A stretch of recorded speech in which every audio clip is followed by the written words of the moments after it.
안녕하세요. 집안일을 하며 시간 날 때마다 틈틈이 사연 채널을 시청하는 애청자입니다. 저는 시부모님을 모시고 살고 있는 평범한 중년 여성이에요. 사실 평범하다고 말하기는 조금 어려울지도 모르겠네요. 저는 남편과 아이 없이 혼자서 시부모님을 모시고 있거든요. 저와 남편은 사내 커플이었습니다. 처음에는 평범한 동료 사이였지만 남편 쪽에서 먼저 저에게 적극적으로 관심을 보여 연인 관계로 발전하게 됐죠. 저는 만날수록 다정하고 진중한 면모를 보이는 남편에게 푹 빠져들게 됐고 짧은 연애 기간을 거친 후 결혼을 하게 됐습니다. 결혼 얘기는 남편 쪽에서 먼저 꺼냈는데 사실 저는 남편이 프로포즈를 했을 때 선뜻 승낙할 수가 없었어요. 남편에 대한 확신이 없었기 때문이 아니라 제가 자라온 환경 때문이었습니다. 저는 보육원 출신의 고아였거든요. 3살 배기 때부터 고등학교 때까지 시골의 작은 보육원에서 자랐습니다. 미아가 되어 울고 있던 저를 보육원 원장님께서 우연히 발견하셨고, 발견 당시 저는 제법 좋은 옷을 입고 있었다고 합니다. 척 봐도 버려진 것이 아니라 부잣집 딸이 길을 잃은 것처럼 보였고 잠시 그 자리에서 기다리고 있으면 친부모가 저를 찾으러 올 것이라고 생각하셨다고 해요. 그러나 예상과는 다르게 날이 저물도록 부모는 나타나지 않았고 저와 함께 부모님을 기다리던 원장님께서는 결국 저를 보육원으로 데려가셨다고 합니다. 말은 보육원이라고 하지만 사실 나라에 정식으로 등록되어 있는 업체는 아니었어요. 시골 그것도 정말 깡촌에 위치한 작은 건물이었고 오갈 곳 없는 아이들의 쉼터 같은 공간이었습니다. 보육원의 원장님이라 불리던 분은 노년의 여성이었는데 일찍이 남편과 사별하고 길거리에 아이들을 하나둘 거두어 지내다 보니 자연스레 원장님의 집이 사람들에게 보육원이라 불리게 된 것이었대요. 원장님께서는 정말로 훌륭한 분이셨습니다. 보육원의 아이들을 친자식처럼 진심으로 아끼고 사랑해 주셨고, 비록 넉넉한 형편은 아니었지만 본인이 굶으시는 한이 있더라도 아이들에게는 항상 최대한 좋은 밥, 좋은 옷을 제공해 주려고 하셨거든요. 어렸을 적에 저는 굉장히 소심하고 조용한 아이였다고 합니다. 그래서 그런지 보육원에 적응하기도 어려워했고 특히 몸이 몹시 약해 틈만 나면 알아 누웠다고 해요. 보육원은 열악한 환경에서 운영되고 있었기에 매번 병원에 갈 수 있는 상황이 아니었고 원장님께서는 제가 아플 때마다 밤새 제 곁을 지켜주시며 옛날 얘기를 들려주시거나 머리를 쓰다듬어 주시며 곧 괜찮아질 거라 저를 안심시켜 주셨다고 해요. 중년의 나이가 된 지금도 제 이마를 쓸어주시던 원장님의 까슬하던 손길이 생생하게 기억납니다. 원장님의 따뜻한 사랑과 배려 덕에 저는 점차 보육원에 적응을 하게 됐고 고등학교에 들어갈 나이가 되었어요. 여러분도 아시다시피 우리나라의 의무 교육은 중학교까지기에 형편이 어려운 시골의 보육원에서 아이들을 모두 고등교육까지 시켜준다는 것은 현실적으로 불가능한 일이었습니다. 중학교를 졸업하면 보육원에서 떠나기 전까지 앞으로 먹고 살 준비를 하는 것이 대부분의 경우였죠. 자격증을 따거나 일찍이 취업을 하거나 기술을 배우거나 하면서요. 저 또한 그런 아이들처럼 중학교를 졸업하고 기술을 배우려 했지만 원장님께서는 제게 고등학교에 진학해 보는 것이 어떻겠냐고 물어오셨습니다. 자랑하려 얘기를 꺼내는 건 아니지만 저는 중학교 내내 전교 1등을 놓친 적이 없었거든요. 소심하고 조용한 성격 탓에 그렇지 않아도 학교에서 친구들과 어울리기 힘들어했던 저는 고아라는 소문이 돌면서 더더욱 친구들과 멀어졌습니다. 그런 제게 마음을 붙이고 할 만한 일은 공부밖에 없었기에 자연스레 성적이 잘 나올 수밖에 없었죠. 원장님께서는 제가 공부에 재능이 있는 것 같다며 이대로 학업을 포기하기에는 아쉽다. 대학교에는 장학금 제도도 있고 당장의 기술을 배우며 먹고 살 고민을 하는 것보다는 먼 미래를 내다봤으면 좋겠다. 저를 응원해 주셨고 결국 저는 보육원이 있던 시골에서 유일한 고등학교에 입학하게 됐습니다. 고등학생이 된 저는 그 누구보다도 열심히 공부했어요. 저를 믿고 기회를 주신 원장님을 실망시켜 드리고 싶지 않았고 어떻게 해서든 장학금을 받아야 대학교에 진학할 수 있는 상황이었기에 밤낮으로 공부에만 매달렸죠. 그렇게 3년이라는 시간이 쏜살같이 지나갔고 결국 저는 고등학교를 훌륭한 성적으로 졸업하며 서울에 있는 대학에 장학금을 받고 입학할 수 있었습니다. 원장님께서는 개천에서 용이 났다며 친부모님처럼 기뻐해 주셨고 저를 몹시 자랑스러워 하셨어요. 합격 소식을 전하는 날 원장님께서 펑펑 우시던 얼굴이 아직도 생생하네요. 저는 그렇게 정든 보육원을 떠나 서울로 향하게 됐습니다. 대학교에 합격했다고 만사가 해결되는 건 아니었기에 대학생이 되고 나서도 매일같이 바쁜 삶을 살았어요. 학비며 생활비며 모든 것을 혼자 해결하기 위해 낮에는 공부를, 밤에는 아르바이트를 하며 눈코 뜰 새 없이 바쁘게 지냈고 동기들은 너같이 열심히 사는 애는 처음 본다며 어떻게 그렇게 부지런히 살 수 있냐 혀를 내둘렀습니다. 당시 제게는 그런 모든 것들이 힘들다고 생각할 여유조차 없었던 것 같아요. 힘들다 투정할 일이 아니라 무조건 해내야만 하는 일이었으니까요. 그렇게 대학교를 무사히 졸업한 저는 바로 대기업에 취업했고 그곳에서 남편을 만나게 된 것입니다. 솔직히 말하면 제가 고아의 보육원 출신이라는 사실을 말한다면 남편의 태도가 갑자기 바뀌지 않을까 하는 걱정이 들었고 이야기를 꺼내기 전까지 많이 망설였어요. 그러나 제 걱정이 무색하게도 남편은 그간 제가 살아온 이야기를 모두 듣고서 눈물을 펑펑 흘리더군요. 제가 당황스러울 정도로 말이에요. 남편은 그동안 얼마나 고생이 많았냐며 앞으로는 본인이 제 가족이 되어 남은 평생을 행복하게 해주고 싶다 말했습니다. 그런 남편의 진심 어린 말에 저도 눈물이 쏟아졌어요. 그렇게 저는 남편의 프로포즈를 받아들였고 저희는 부부가 됐습니다. 처음 시댁으로 인사를 드리러 가던 날 저는 남편에게 고아라는 사실을 밝혔던 때보다 훨씬 긴장이 됐죠. 남편은 저라는 사람을 잘 알고 있었기에 제가 고아라는 사실을 듣고도 반응이 괜찮았지만 시부모님께서는 남편에게 전해들은 조건으로만 저를 판단하실 테니 혹여나 문전박대를 당하는 게 아닌가 하는 상상까지도 들었죠. 남편은 본인의 부모님은 그런 분이 아니라며 이미 이야기를 다 전해 놓았다고 걱정하지 말라 저를 안심시켜 줬습니다. 그래도 긴장되는 마음은 어쩔 수가 없었는지 손바닥이 흥건해질 정도로 땀이 나더라고요. 간신히 떨리는 마음을 진정시키고 시댁 안으로 들어섰고 시댁 식구들은 상다리가 부러지게 각종 음식들을 차려놓고 저를 기다리고 계셨습니다. 어머, 어서 와요. 아, 얘기 많이 들었어요. 어쩜 아가씨가 너무 곱다. 우리 장남이 숫기가 워낙 없어서 지금껏 한 번도 우리한테 여자친구를 보여준 적이 없었는데 갑자기 결혼이라니 얼마나 깜짝 놀랐는지. 아유, 참. 여기는 둘째, 여기는 막내. 형이 결혼할 사람 데려온다니까 꼭 식사를 같이 하고 싶다고 고집들을 부려서 갈비찜 좋아해요? 아우, 뭘 좋아할지 몰라서 이것저것 차리다 보니 조금 과해졌네. 아, 얼른 앉아요. 식사해요. 시댁 식구들은 모두 남편처럼 순한 인상이었고 걱정과 다르게 저를 정말 잘 챙겨주셨습니다. 남편에게는 남동생이 2명 있었는데 둘째는 회계사였고 막내는 의대생이었어요. 둘 다 남편과 몹시 사이가 좋아 보였습니다. 투닥투닥 장난을 치면서도 저에게 싹싹하게 먼저 형수님이라 말을 붙여오더라고요. 아유, 이야기 다 전에 들었어요. 그동안 혼자서 얼마나 고생이 많았어요. 앞으로는 우리를 진짜 가족처럼 생각해도 돼요.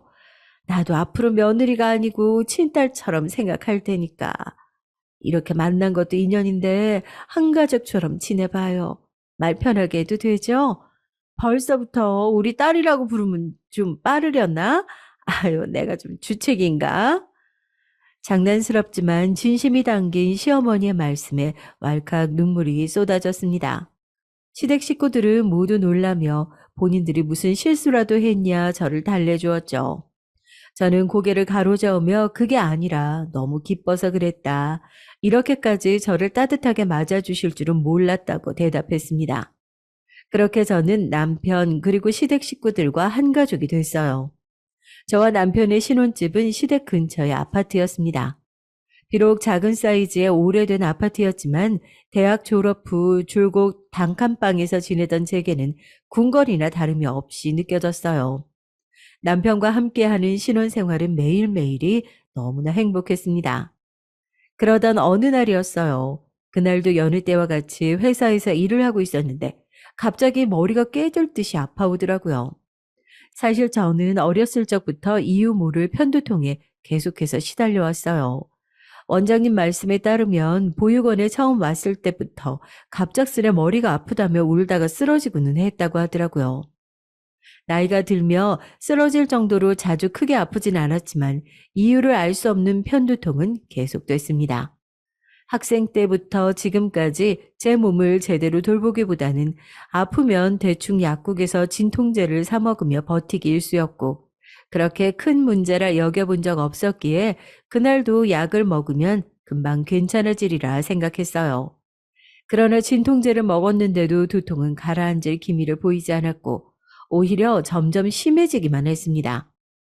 더 이상 버틸 수가 없을 것 같아서 병원이라도 다녀와야겠다는 생각으로 자리에서 일어났는데 몸을 일으키는 순간 눈앞이 새까매졌어요. 그 뒤로 어떻게 병원에 왔는지는 기억에 남아있지 않습니다. 자리에서 쓰러진 저를 남편이 업고 병원으로 달려왔다고 하더라고요. 눈을 뜨니 병실이었고 제가 기절해 있던 사이에 정밀 검사를 진행했다고 해요. 정신을 차린 저에게 의사 선생님께서는 무거운 얼굴로 이야기를 꺼내셨습니다. 좀 더 자세한 것은 검사 결과가 나와봐야 알겠지만 아무래도 뇌에 문제가 있는 것 같다. 지금껏 두통이 심했을 텐데 왜 병원을 찾지 않았냐며 상태가 좋지 않다 몹시 안타까워하셨습니다. 너무나 갑작스러운 소식에 저와 남편 모두 큰 충격을 받았고 검사 결과 저는 태생적으로 뇌혈관에 기형이 있었다고 해요. 뇌혈관 기형 자체는 그렇게 드문 경우는 아니지만 환자분과 같은 경우는 형태 자체가 굉장히 독특해서 학계에도 보고된 케이스가 거의 없습니다. 이대로 계속 방치되었다면 뇌출혈로 갑작스레 돌아가셨을 수도 있어요. 뇌혈관 기형이 있는 사람은 정상인들보다 뇌출혈 가능성이 몇백 배는 높거든요. 솔직히 말하자면 운이 정말 좋으시네요. 지금까지 약도 없이 이렇게 큰 문제 없이 지내오신 것 자체가 기적입니다. 뇌혈관 기형 자체가 완치가 없는 병이기 때문에 앞으로 계속 조심하셔야 돼요. 그래도 꾸준히 약 먹고 정기 검진도 받으시면서 지금보다 상태가 많이 악화되지는 않을 겁니다. 어렸을 적부터 줄곧 이어지던 빈혈과 허약한 체질, 시도 때도 없이 찾아오던 두통이 모두 뇌혈관 기형이라는 병 때문에 일어난 일이었어요. 원장님께서는 가난한 보육원 사정상 저를 데리고 큰 병원을 찾아보신 적이 한 번도 없었고, 저도 간단한 건강검진 외에는 CT 등의 정밀 검사를 받아볼 생각을 한 적이 없었기에 스스로가 이런 병을 가지고 있는지도 모르고 몇십 년간 살아왔던 것이죠. 남편은 이 사실을 알게 된 후로 제게 회사를 그만두고 집에서 쉬는 것이 어떻겠냐 제안해 왔습니다. 일상생활에는 큰 무리가 없는 상태였지만 병원에서 스트레스를 받거나 몸에 무리가 오면 뇌출혈의 발생 가능성이 더 높아진다는 얘기를 했었거든요. 남편은 그 점이 몹시 걱정이 되었던 모양입니다. 처음에는 그 정도로 아프지 않다, 환자 취급하지 않아도 된다, 남편의 제안을 거절했지만 한 번 쓰러진 이후로 몸이 예전 같지 않기는 하더라고요. 조금만 무리를 해도 쉽게 피로해지고 두통도 이전보다 잦은 횟수로 찾아왔죠. 슬슬 아이 계획을 세우고 있던 시기였기에 고민하던 저는 결국 회사를 그만두게 됐습니다. 곧이어 저는 임신을 하게 됐고 아이는 딸이었어요. 시어머니께서는 딸이라는 소식에 몹시 화색을 보이시며 본인은 아들만 셋을 키우느라 예쁜 옷, 귀여운 장신구들을 한 번도 입혀보지 못했다며 저보다 더 신이 나셔서 아이 물건들을 잔뜩 사 보내시고는 했어요. 그렇게 저희 딸은 건강하게 세상에 태어났고 곧이어 큰 도련님과 막내 도련님이 연이어 결혼을 하시게 되며 집안은 완전히 잔치 분위기였습니다. 큰 도련님의 부인은 강남 출신의 부잣집 딸이었고 회계사였던 도련님과는 선으로 만난 사이였어요. 부잣집 딸이라 그런지 척 봐도 귀티가 흐르기는 했지만 먼저 말을 건네기는 조금 어려운 인상이었달까요? 그에 비해 막내 동서는 서글서글하게 웃는 낯이 시댁 식구들과 분위기가 비슷한 사람이었습니다. 싹싹한 막내 동서와는 금세 친해졌지만 큰 동서와는 시간이 흘러도 여전히 서먹한 사이였어요. 아니, 서먹하기보다는 불편한 사이였죠. 처음에는 그렇게 예의를 차리던 큰 동서가 제가 고아라는 사실을 알게 된 후로는 저를 조금씩 무시하기 시작했거든요. 그것도 다른 사람들이 없을 때만 말이에요. 형님, 그건 그런 식으로 정리하시면 안 돼요. 보통 어렸을 적에 가정교육을 받았으면 다 알고 있는 건데. 아, 뭐, 괜찮아요. 형님이라고 배우기 싫어서 못 배우셨겠어요? 제가 할 테니까 그냥 두세요. 보육원에서는 이런 비싼 고기 같은 거 못 먹죠. 형님, 처음 소고기 드셨을 때 깜짝 놀라셨겠어요. 아, 기분 나쁘시면 죄송해요. 그냥 궁금해서 그랬던 건데, 형님이 그래서 식탐이 좀 있으신가? 아우, 원래 없이 자란 사람들이 욕심이 많다고 하잖아요. 아우, 농담이에요, 농담. 저희 애 친구 중에도 엄마 혼자 키우는 애가 있더라고요. 어쩐지 평소에 애가 좀 모자라다 싶더니, 아, 제대로 된 부모 밑에서 못 자란 애들은 꼭 티가 나는 것 같다니까요. 어머, 아우, 형님 들으라고 한 소리는 아니었는데, 죄송해요. 기분 나쁘신 건 아니죠? 처음에는 내가 예민한 거겠지, 내가 피해의식이 있는 거겠지 하며 참아 넘기려 했지만 날이 갈수록 동서의 발언은 선을 넘기 시작했고 결국 참다 못한 저는 동서를 따로 불러 진지하게 얘기를 꺼냈어요. 동서, 동서가 부잣집에서 가정교육 잘 받고 자란 귀한 아가씨인 건 잘 알겠는데 그렇다고 해서 어려운 환경에서 자란 사람들을 비난할 수 있는 자격을 가지고 있는 건 아니야. 가난한 환경에서도 충분히 훌륭한 사람으로 자랄 수 있어. 지금껏 얼굴 붉히기 싫어서 참아왔는데 동서 요즘 너무 심한 것 같아. 은근슬쩍 나 무시하는 거 다 느껴져서 아무리 그래도 내가 윗사람인데 최소한의 예의는 차려야 되는 거 아닐까? 큰 동서는 몹시 기분이 상해 보이는 얼굴이었어요.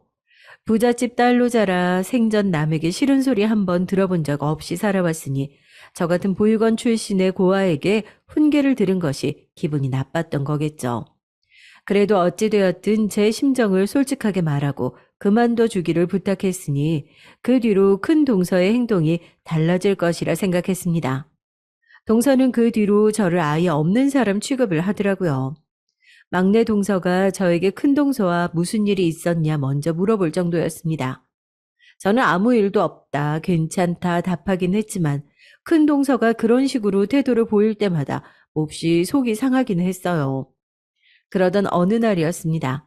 지금도 이 얘기를 꺼낼 때마다 가슴이 미어지는 것 같은 기분이 듭니다만 글을 쓰기 위해서는 어쩔 수 없는 일이겠죠. 그날은 저의 생일이었어요. 저는 병원 정기검진을 받기 위해 집을 비웠고 남편과 딸은 집에 남아 함께 저의 생일상을 차려주겠다고 했습니다. 요리도 못하는 사람이 무슨 생일상을 차리냐며 외식을 하자는 제 말에 장난스럽게 웃으며 미역국 정도는 끓일 줄 안다. 걱정 말라. 큰 소리를 치던 남편의 얼굴이 눈앞에 선합니다. 그렇게 평소처럼 검진을 마치고 가벼운 발걸음으로 집으로 돌아왔는데 저희 아파트 앞에 소방차가 서 있었어요. 어디 불이라도 났나 싶어 사람들이 몰려있는 곳을 슬쩍 기웃거리는데 저희 동 앞이더군요. 순간 철렁하는 마음에 인파를 헤치고 다가서니 검은 연기가 자욱하게 피어오르고 있는 창문은 다름 아닌 저희 집이었습니다. 생일상을 차려놓고 기다리고 있다던 남편과 딸의 얼굴이 머릿속에 스쳐 지나갔고 순간 이성적인 판단이 되질 않았어요. 미친 사람처럼 바리케이트를 뚫고 아파트 입구로 뛰어들어가는 저를 소방관들이 붙잡았습니다. 이거 놓으라고 저 안에 내 남편과 아이가 있다고 소리를 고래고래 질렀지만 아무 소용이 없었어요. 코를 찌르는 매캐한 향과 쏟아지는 눈물에 머리가 빙글빙글 돌았고 결국 저는 찢어질 듯한 두통과 함께 그 자리에서 그대로 까무룩 기절을 해버렸습니다. 병원에서 눈을 뜬 저는 급하게 남편과 아이를 찾았지만 병실에 누워있던 것은 저뿐이었어요. 이 세상 누구보다 저를 사랑해 주었던 제 남편과 제가 이 세상 누구보다 사랑했던 저희 딸은 그렇게 허무하게 저를 떠나갔습니다. 아직도 저를 배웅해주던 남편과 딸 아이의 얼굴이 눈앞에 선명해요. 그 모습이 마지막일 줄 알았다면 한 번이라도 더 깨어나 줄 걸, 입 맞춰 줄 걸, 사랑한다 말해 줄 걸. 지독한 후회가 매일같이 저를 찾아왔습니다. 더 이상 살아갈 이유가 없다 느껴졌고 매일 아침 맞이하는 아침이 지옥 같았습니다. 내 입으로 이런 말을 하게 될 줄 몰랐지만 산 사람은 살아야지. 요즘 너를 보면 내 가슴이 다 미어지는 것 같구나. 이제 그만 떠난 사람들 놓아주렴. 그래야 둘이 하늘에서 편히 쉴 수 있지 않겠니? 이런 네 모습을 보면 두 사람도 차마 발걸음이 떨어지지 않을 거야. 너 처음 보던 날 내가 그랬지? 앞으로 정말 친딸처럼 생각하며 살 거라고. 지금도 그 마음 변함없다. 언제든 힘든 일 있으면 우리한테 기대거라. 그런 제 마음을 다잡을 수 있도록 도와주신 건 시부모님이었습니다. 남편과 딸이 세상을 떠난 후에도 시부모님께서는 여전히 저를 친딸처럼 생각하시고 아껴주셨고, 제가 원한다면 시댁에 들어와 함께 살았으면 좋겠다 말씀해 주셨어요. 그렇게 저는 시댁에 들어가 시부모님을 모시고 살기 시작했습니다. 제가 시댁에서 시부모님과 함께 살기로 했다는 소식에 시댁 식구들은 모두 잘 되었다며 그동안 걱정이 많았다 격려의 말을 전해왔습니다. 단 한 사람, 큰동서만 빼고 말이죠. 형님, 아니, 이제 형님도 아니지. 아주버님께서 돌아가셨는데 형님은 무슨 형님? 설마 했는데 시댁에 계속 붙어 있을 줄은 몰랐네. 아무리 갈 곳 없는 고아라지만, 이렇게까지 염치가 없을 줄은. 남한테 이래라 저래라 잘난 척 훈계할 때부터 알아봤다니까. 어머님, 아버님이 사람이 좋으셔서 받아준 거지. 솔직히 꼴불견인 건 알고 있지? 뭐? 동서, 지금 뭐라고 했어? 내가 뭐 틀린 말 했나? 불만 있으면 집을 나가든가. 아무리 부잣집에서 오냐오냐 예쁨 받으며 자랐다고 해도 기본적인 예의가 없어도 너무 없다고 생각 안 해? 여기가 동서집이야? 나 받아주시고 식구로 인정해 주신 건 어머님 아버님이야. 어디서 함부로 나가라 말아야? 그리고 나 아직 명백하게 동서 윗사람이야. 말 똑바로 해. 아니. 어디서 사람을 가르치려 들어. 가진 거라곤 쥐뿔도 없는 주제에. 기가 막힌 큰 동서의 태도에 저는 할 말을 잃었고, 동서는 그 뒤로도 둘이 있을 때마다 제게 하대를 하며 모욕적인 말을 쏟아냈습니다. 몇 번이나 시댁 식구들에게 이 사실에 대해 털어놓을까 고민했지만 저는 차마 그럴 수가 없었어요. 큰 동서의 말대로 제가 정말 염치 없이 시댁에 붙어 있는 것은 아닐까 하는 생각이 들었거든요. 시부모님과 막내 도련님 내외는 제게 몹시 호의적이고 다정하게 대해 주셨지만 남편과 딸이 죽은 뒤로 저는 진짜 식구가 아닌 것만 같은 기분을 떨쳐낼 수가 없었습니다. 제가 큰 동서와의 사이에서 있었던 일들을 말씀드린다고 한들 시부모님께서 제 말을 믿고 제 편을 들어주실 것이란 확신을 가질 수가 없었던 것이죠. 지금 와서 생각해보면 참 바보 같은 일이었습니다. 시부모님께서는 언제나 진심으로 저를 친딸처럼 여기고 아껴주셨는데 저는 그런 분들을 믿지 못하고 혼자 쓸데없는 생각을 하고 있었던 것이었으니까요. 그렇지만 당시에 저는 만약 시댁 식구들마저 제게 등을 돌린다면 정말 이 세상에 홀로 남은 외톨이가 되어버릴 것이라 생각했고 그 당시 상황이 너무나 겁이 났습니다. 그랬기에 큰동서와의 일들은 혼자서만 속으로 삭히며 묻어두고 지내던 중이었습니다. 마음고생 때문인지 꾸준히 약을 먹고 병원에 다니고 있는데도 두통이 날이 갈수록 심해졌고 다니던 병원에서는 더 큰 대학병원에서 진료를 받아볼 것을 제안했어요. 태어나 처음 찾은 대학병원은 정말 사람도 많고 정신이 없더라고요. 간호사의 안내를 받아 진료실 앞에 제 차례를 기다리고 있는데 어쩐지 분위기가 조금 어수선했습니다. 간호사가 저에게 잠시만 기다려달라 부탁을 하더니 시간이 꽤 흐르고 나서야 저를 진료실 안으로 불렀어요. 그저 대학병원이라 환자가 많아 바쁜가 보다 하며 기다리고 있던 저는 별 생각 없이 진료실 안으로 들어섰고 방 안에는 흰색 가운을 입은 노년의 의사와 여성 한 명이 서 있었습니다. 우리 딸, 정말 우리 딸이에요, 여보. 여성의 입에서 나온 말에 순간 제가 진료실을 잘못 찾아왔나 싶었어요. 그러나 두 사람은 금방이라도 울 것 같은 얼굴로 저를 바라보고 있었고 너무나 당황스러운 상황에 저는 아무런 말도 하지 못하고 그대로 문 앞에 굳은 채 서 있었습니다. 노년의 여성은 그런 제게 다가와 저를 꼭 껴안으며 눈물을 터뜨렸어요. 우리 딸 잘 자랐구나. 어떻게 이렇게 우리를 찾아왔어? 어? 저기 뭔가 착각하신 것 같은데 죄송하지만 전 할머님 딸이 아니에요. 아니, 넌 우리 딸이 맞다. 많이 당황스럽겠지만 다 설명해 줄 테니 이리 와서 앉아보려무나. 너무나 허무맹랑한 소리에 내가 지금 꿈이라도 꾸고 있나 싶은 기분이 들었지만 일단 시키는 대로 진료실 의자에 앉았습니다. 그런 저를 보며 아버지께서는 떨리는 목소리로 이야기를 시작하셨어요. 너를 잃어버린 건 아주 오래전 일이다. 그날은 처음으로 가족여행을 떠났던 날이었지. 너는 태어날 때부터 뇌혈관에 기형이 있었기에 3살 때까지 병원에서 지냈거든. 퇴원 기념 여행이었어. 이왕이면 공기가 좋은 곳으로 떠나고 싶다는 네 엄마의 말에 욕심을 부려 아주 먼 시골까지 차를 타고 갔지. 병원 신세를 지느라 예쁜 옷, 예쁜 신발 한 번 신겨주지 못했기에 그날은 옷장에서 가장 예쁜 옷을 입혀줬었다. 아직도 생생히 기억이 나는구나. 분홍 레이스가 달린 원피스였어. 셋이서 처음으로 떠났던 여행에 부모님은 몹시 들떠 계셨고 저 또한 그런 부모님의 마음을 아는지 아픈 곳이 없이 굉장히 즐거워했다고 합니다. 그러던 중 제게 갑작스러운 두통이 찾아왔고 머리가 아프다는 어린 딸의 말에 부모님께서는 차를 뒤져 급하게 약을 찾으셨다고 해요.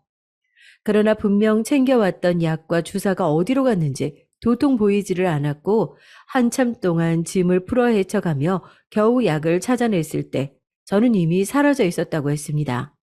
처음에는 멀리 가지 못했을 것이라 생각해 주변을 돌며 저를 찾아다녔지만 작은 흔적조차 찾을 수 없었대요.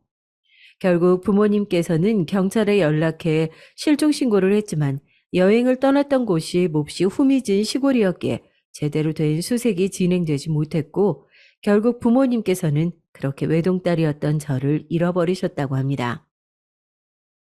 그 뒤로도 몇 번이나 그곳을 찾아 조사를 해봤지만 아무것도 알 수 있는 것이 없었다. 그 조그만 아이가 그 짧은 틈에 도대체 어디로 사라져버린 걸까? 우리는 결국 네가 스스로 사라진 것이 아니라 누구에게 납치된 것이 아닐까 하는 결론을 내리게 됐지. 경찰에서는 아이가 사고로 어딘가에 굴러떨어졌거나 강에 빠졌을 가능성도 무시하지 못한다고 말했고 그 말은 즉 네가 죽었다는 뜻이었지. 솔직히 말하면 나도 그렇게 생각했다. 그렇지 않고서야 몇 년 동안 그렇게까지 아무런 단서가 나오지 않는 것은 불가능하다고 생각했으니까. 그렇게 우리는 너를 가슴에 묻었다. 지금껏 평생 동안 죄인처럼 살아왔어.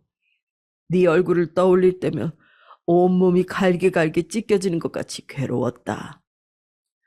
부모님께서는 그 뒤로 아이도 낳지 않으시고 두 분이서 저를 그리워하시며 살아오셨다고 해요. 본인들의 실수로 세상을 떠난 아이에게 속죄하면서요. 그러던 중 제가 정말 우연찮게도 아버지가 근무하시는 병원을 찾아오게 된 겁니다. 아버지께서는 처음 진료 차트를 확인했을 때 너무 놀라셨다고 해요.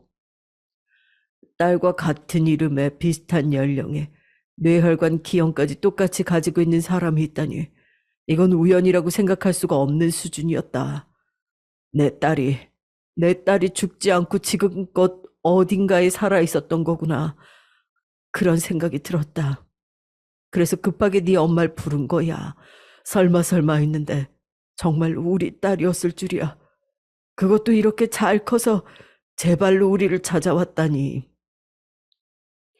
아버지께서는 제가 진료실에 들어서자마자 본인의 딸이라는 걸 한눈에 알 수 있었다며 이제라도 본인들을 찾아오셔서 너무 고맙다, 미안하다는 말을 반복하셨습니다. 그렇게 저는 하루아침에 부모님이 생겼어요. 처음에는 솔직히 얼떨떨한 마음이 컸습니다. 부모님 입장에서는 몇십 년 만에 만난 제가 그동안 애타게 찾아다녔던 너무나 소중한 딸이겠지만 제 입장에서는 생전 처음 뵙는 낯선 분들이었으니까요. 그동안 시골의 보육원에서 지냈던 이야기며 대학에 진학한 이야기, 남편을 만나 딸을 낳고 가슴 아픈 사고를 당했던 이야기까지 지금껏 제가 살아왔던 이야기와 현재는 시부모님과 함께 살고 있다는 사실을 부모님께 말씀드리니 두 분께서는 눈물을 쏟아내셨어요. 그동안 너무나 고생이 많았다며 이제라도 부모 노릇을 할 테니 본인들과 함께 살자고 말씀하셨습니다. 알고 보니 아버지께서는 상당히 권위 있는 의사셨습니다. 전국 각지에서 아버지께 진료를 받기 위해 찾아올 정도로 해당 분야에서는 명의로 소문이 자자하신 분이셨죠. 부모님께서는 두 분이 아주 고급스러운 주택에 살고 계셨습니다. 형편도 넉넉했고 시댁과는 비교도 되지 않을 정도로 부잣집이었죠. 그러나 저는 감사하지만 두 분의 제안을 거절했습니다. 가장 어렵고 힘들었던 시기에 저를 친딸처럼 여기고 품어주신 시부모님을 진짜 부모님을 찾았다고 나 몰라라 등 돌려 떠나버리고 싶지 않았거든요. 부모님께서는 몹시 아쉬워하셨지만 그래도 저의 의견을 존중해 주셨습니다. 그 뒤로 한 달 동안 매일같이 부모님을 만나 그간의 세월 동안 나누지 못했던 이야기도 나누고 함께 식사를 하기도 하고 나들이도 다니며 평범한 가족처럼 시간을 보냈어요. 시댁 식구들에게는 친부모님을 만나게 됐다는 말씀을 드리지 못했어요. 물론 시댁 식구들은 큰 동서를 제외하고는 제 일을 본인들의 일처럼 몹시 기뻐해 주리라 생각했지만 어떻게 얘기를 꺼내야 할지 고민하다 보니 타이밍을 잡지 못하고 시간이 훌쩍 흘러버렸습니다. 시댁 식구들 중에 가장 먼저 저의 친부모님에 대해 알게 된 것은 다름 아닌 막내 도련님이었어요. 막내 도련님이 의사라고 말씀드렸던 사실 기억하고 계시나요? 알고 보니 막내 도련님께서는 아버지가 교수로 계신 대학 출신이었고 졸업 후에도 대학병원에서 계속 근무하고 계셨는데 저희 아버지와 같은 과를 전공하고 있었던 겁니다. 그날도 아버지를 뵙기 위해 대학병원을 찾았는데 막내 도련님과 딱 마주쳤고 타이밍 좋게 아버지가 등장하시며 본의 아닌 삼자 대면의 시간을 가지게 됐죠. 사실을 알게 되신 도련님께서는 정말 잘된 일이라며 세상이 이렇게 좁을 수가 있나, 본인이 대학 시절 내내 가르침을 받았던 교수님께서 큰 형수님의 친아버지시라니 너무나 신기하다고 말했습니다. 막내 도련님께서는 평소 저의 아버지를 의사로서 몹시 존경하고 있었다며 잘 보일 수 있게 큰 형수님께서 말 좀 잘 해주시라 장난스레 말을 건네오더라고요. 아, 그러고 보니 큰 형수님, 작은 형수님 아버지께서 교수님께 수술 받고 싶어 하시는 거 아셨어요? 교수님이 이쪽 분야에서 워낙 유명하신 분이잖아요. 들리는 소문으로는 수술이 내년 말까지 다 잡혀 있다던데. 작은 형수님 아버지께서 최근 들어 병세가 너무 심해지셔서 급하게 수술을 받아야 하는 모양이더라고요. 원래는 수술 후 생존 확률이 10%도 안 되는 어려운 수술인데 교수님께서 지금까지 맡으신 수술은 전부 성공하셨거든요. 요즘 들어 작은 형수님 매일같이 병원에 찾아오시던데 마주치신 적 없으세요? 와, 참 살다 보니 이런 인연이 다 있네요. 원래 원칙적으로 안 되는 일이긴 하지만 큰형수님께서 힘 좀 써주시면 좋을 것 같은데. 막내 도련님께 전해 들은 소식은 꽤나 충격적이었습니다. 세상이 참 질긴 인연이 다 있구나 싶더라고요. 그러고 보니 큰동서의 아버지께서 쓰러지셨다는 얘기를 얼핏 들은 기억이 났습니다. 저와 큰 동서 사이에 일어난 일을 알 리 없는 막내 도련님께서는 좋은 뜻에서 이야기를 전해주신 것이겠지만 사실을 알고 나니 마음이 참 복잡하더라고요. 일륜적인 도리라면 당연히 아버지께 사정을 말씀드리고 도움을 구하는 게 맞는 일이겠죠. 그렇지만 그동안의 큰 동서의 태도를 생각하면 딱히 동서를 도와주고 싶은 마음이 들지 않는 겁니다. 막내 도련님께서는 제가 먼저 시댁 식구들에게 이야기를 꺼낼 때까지 이 일을 비밀로 해주기를 부탁드렸고, 도련님께서는 막내 동서에게만 이야기하겠다 말씀하셨어요. 그리고 그날 저녁 막내 동서에게서 오랜만에 연락이 왔습니다. 큰형님, 얘기 다 들었어요. 정말 너무 축하드려요. 어쩜 세상에 그런 우연이 다 있네요. 고마워요, 막내 동서. 도련님한테 들었겠지만 내가 시댁 식구들한테 먼저 얘기를 꺼낼 때까지는 비밀로 좀 해줘. 그럼요, 당연하죠. 아이, 그런데요, 형님. 남편은 모르는 것 같긴 하지만 작은 형님하고 무슨 일 있는 거 맞죠? 그동안 큰형님께서 굳이 말씀하고 싶지 않아 하시는 것 같아서 그냥 모른 척하고 있었는데, 작은 형님께서 워낙 좀 성격이 까칠을 하시긴 하잖아요. 작은 형님 아버지 수술 얘기도 들었어요. 남편은 형님께서 당연히 도와주실 거라 생각하고 있는 것 같은데, 제가 참견할 바는 아니지만 고민이 많으시겠어요. 막내 동서의 얘기에 말문이 탁 막히더라고요. 그렇지 않아도 머릿속이 온통 그 생각으로 가득 차 있었거든요. 눈치채고 있었구나. 모른 척 해줘서 고마워. 동서, 수술 얘기는 아무리 그래도 사람 목숨이 걸린 일인데 말씀드려봐야지. 형님 참 속도 좋으세요. 솔직히 저 같으면, 아니에요. 제가 괜한 소리를 다 했네요. 쉬세요. 그렇게 끊어진 전화에 머릿속이 더욱 복잡해졌습니다. 저는 애써 사사로운 감정을 누르려고 노력하고 있었는데, 옆에서 저와 큰 동서를 지켜본 막내 동서에게는 그런 제가 답답하게 느껴질 정도였나 봐요. 그렇게 고민만 하다가 아무것도 하지 못한 채 일주일이라는 시간이 흘렀고, 그날은 가족들이 모두 모여 함께 저녁 식사를 하는 날이었습니다. 오랜만에 만난 큰동서는 친정 아버지 일로 스트레스가 심한지 평소보다 더 날이 서 있는 모습이었어요. 들고 온 소고기를 제게 던지듯 건네며 "뭐 하냐, 빨리 주방에 가서 굽기 시작해라." 명령하는 투였죠. "야, 너 지금 뭐 하는 거야? 고기 다 타잖아." 빈대처럼 붙어 사는 년 주제에 어디서 이 비싼 고기를 태워 먹어? 잠시 생각에 잠겨 있던 차에 저도 모르게 굽고 있던 고기에서 신경이 떨어졌던 모양이에요.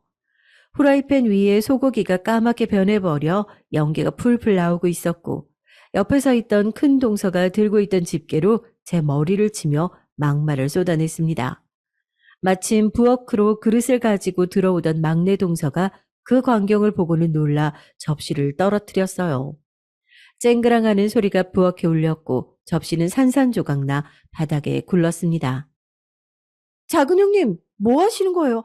그만하세요. 내가 뭘, 내가 틀린 말 했어? 평소에는 적어도 다른 시댁 식구들 앞에서는 최소한의 예의를 차렸었는데, 그날은 스트레스가 극에 달했는지 막내 동서에게도 소리를 빽 지르며 화를 내더라고요. 그만하시라니까요.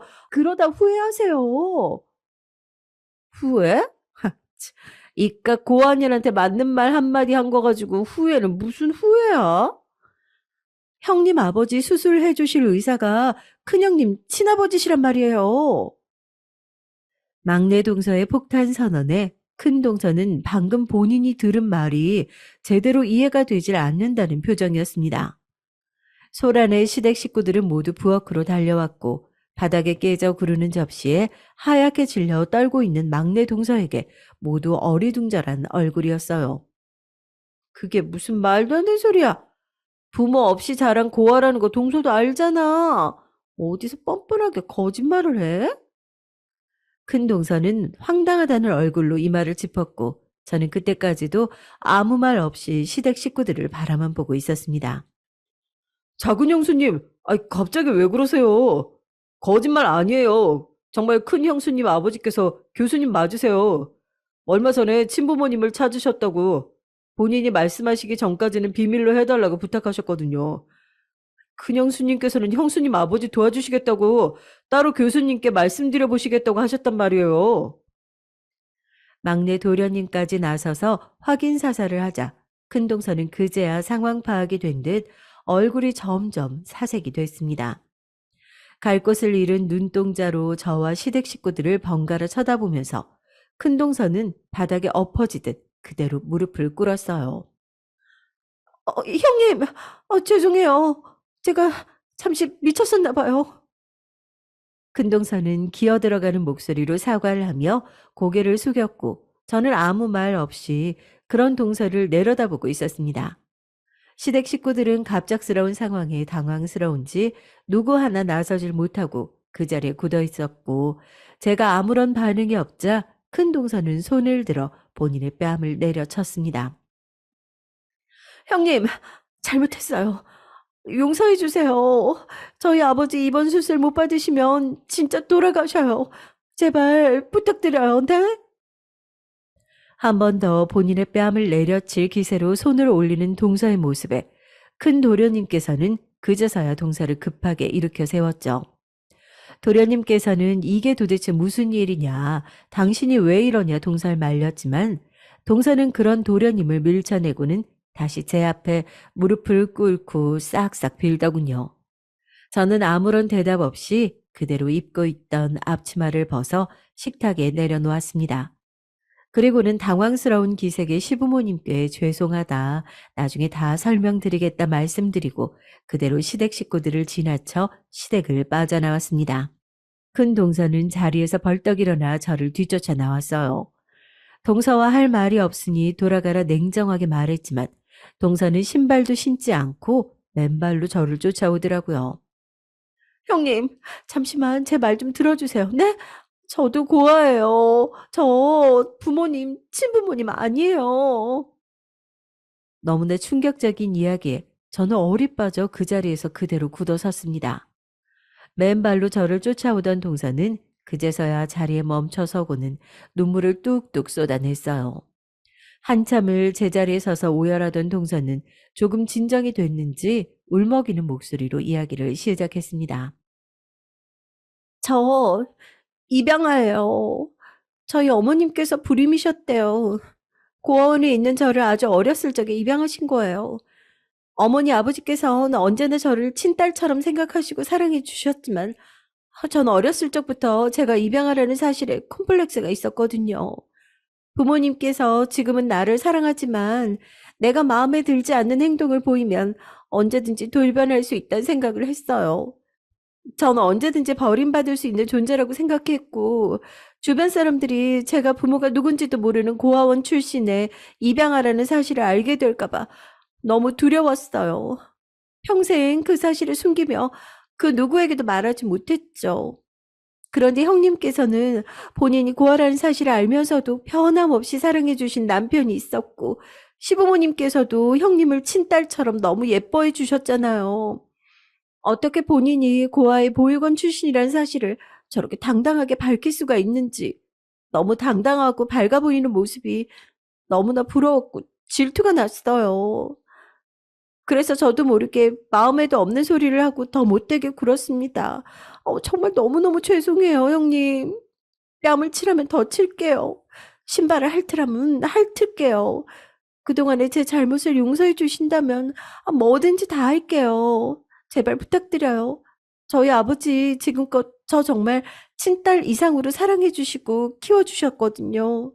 저 스스로 나쁜 생각에 갇혀서 제대로 효도도 못 해보고 아버지께 못되게만 굴면서 살아왔어요.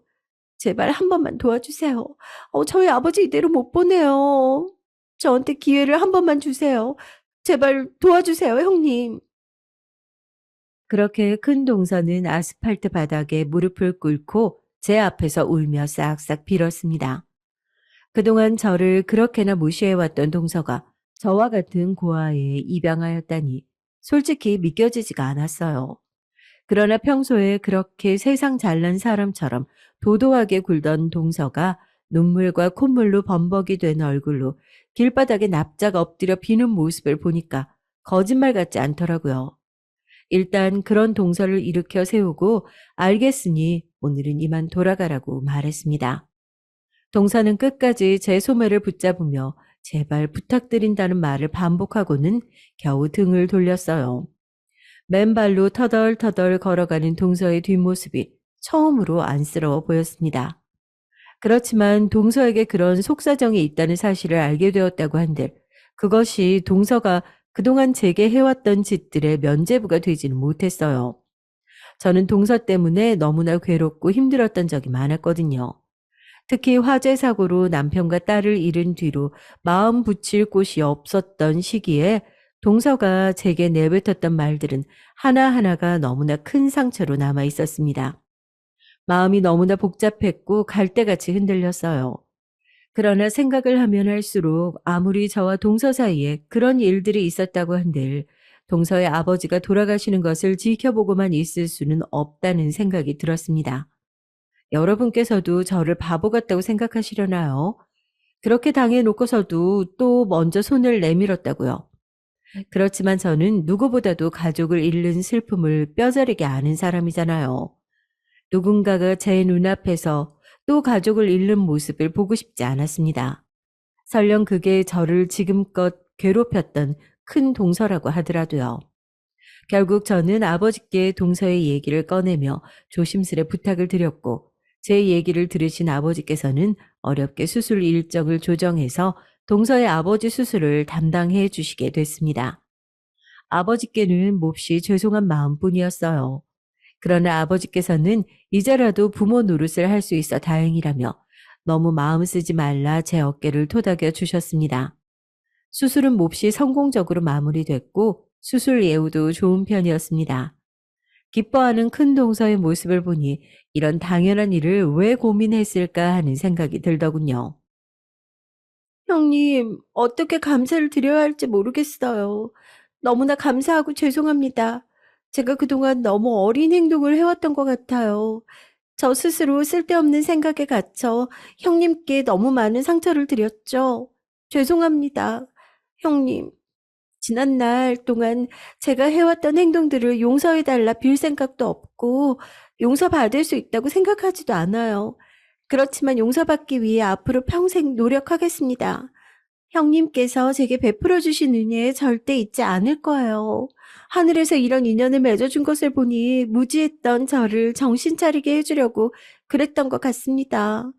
시댁 식구들에게도 제가 고아원 출신에 입양하라는 사실 모두 말씀드리려고요. 이제 저도 형님처럼 제 출신을 부끄러워하지 않을게요. 설령 누군가가 지난날의 저처럼 그런 사실을 알고 저를 비난한다고 해도 당당해지려고요. 형님, 저도 형님처럼 멋있는 사람이 되고 싶어요. 저는 그런 동서의 손을 꼭 잡아주며 괜찮다. 그동안 동서 때문에 마음이 너무나 아프고 힘들었던 건 사실이지만 이제라도 우리 잘 지내보자 말해주었습니다. 난 힘들 때 나를 받아준 시댁 식구들을 친부모님 이상으로 정말 가족이라고 생각해. 그러니 동서도 내 가족이나 다름없어. 지난 일은 모두 깨끗이 잊고 지내자.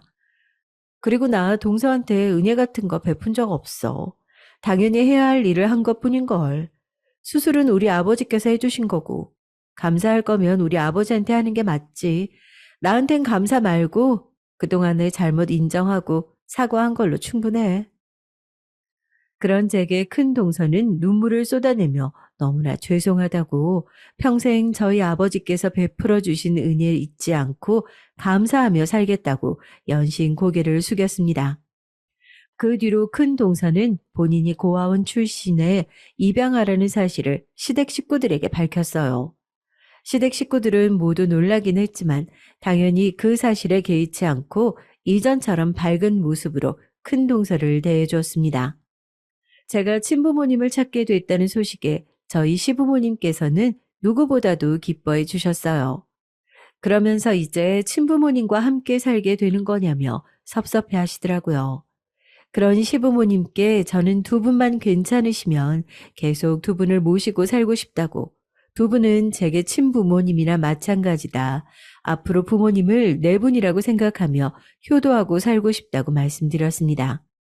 제 말에 시어머니께서는 눈물을 쏟아내시더라고요. 내가 딸이 없이 아들만 셋을 낳았던 게 이렇게 딸을 얻으려고 그랬던 모양이다. 어디서 이런 복덩이가 굴러왔을까? 우리 장남이 본인이 일찍 떠나면서 내가 허전할까 봐 이렇게 예쁜 딸을 남겨놓고 간 모양이야. 그 뒤로 저는 쭉 시부모님을 모시고 지내고 있어요. 시댁 식구들과는 여전히 사이가 좋아요. 조금 우습긴 하지만 그렇게 저를 무시하고 하대했던 큰동서와 지금은 시댁 식구들 중 가장 친밀한 사이가 됐습니다. 그런 저희를 보고 막내 동서가 장난스레 질투를 하더라고요. 주변에서는 남편도 아이도 없이 시부모님을 모시고 사는 게 말이나 되냐, 멀쩡한 친부모님을 두고 왜 시부모님을 모시고 사냐 참견들을 하지만 저는 제가 친부모님을 모시고 살고 있는 것이나 마찬가지라고 생각해요. 남들이 보기엔 시부모일지 몰라도 저에게는 친부모나 다름없는 분들이거든요. 친부모님께서도 이런 저를 이해해 주시고 시부모님과도 친해지셔서 이제는 저 없이도 네 분이서 식사를 하십니다. 어렸을 적부터 화목한 가정과 많은 가족들을 가지고 있는 친구들을 보면 참 부러웠었는데 이렇게 대가족이 생기려고 그동안 그렇게 외롭게 살았던 모양이에요. 영원히 제 가슴속에 묻고 살아갈 남편과 딸아이, 그리고 네 분의 부모님과 큰동서, 막내동서, 도련님들. 앞으로도 함께 오래오래 화목하게 살아가고 싶습니다. 여러분의 가정에도 행복이 깃들길 기도할게요.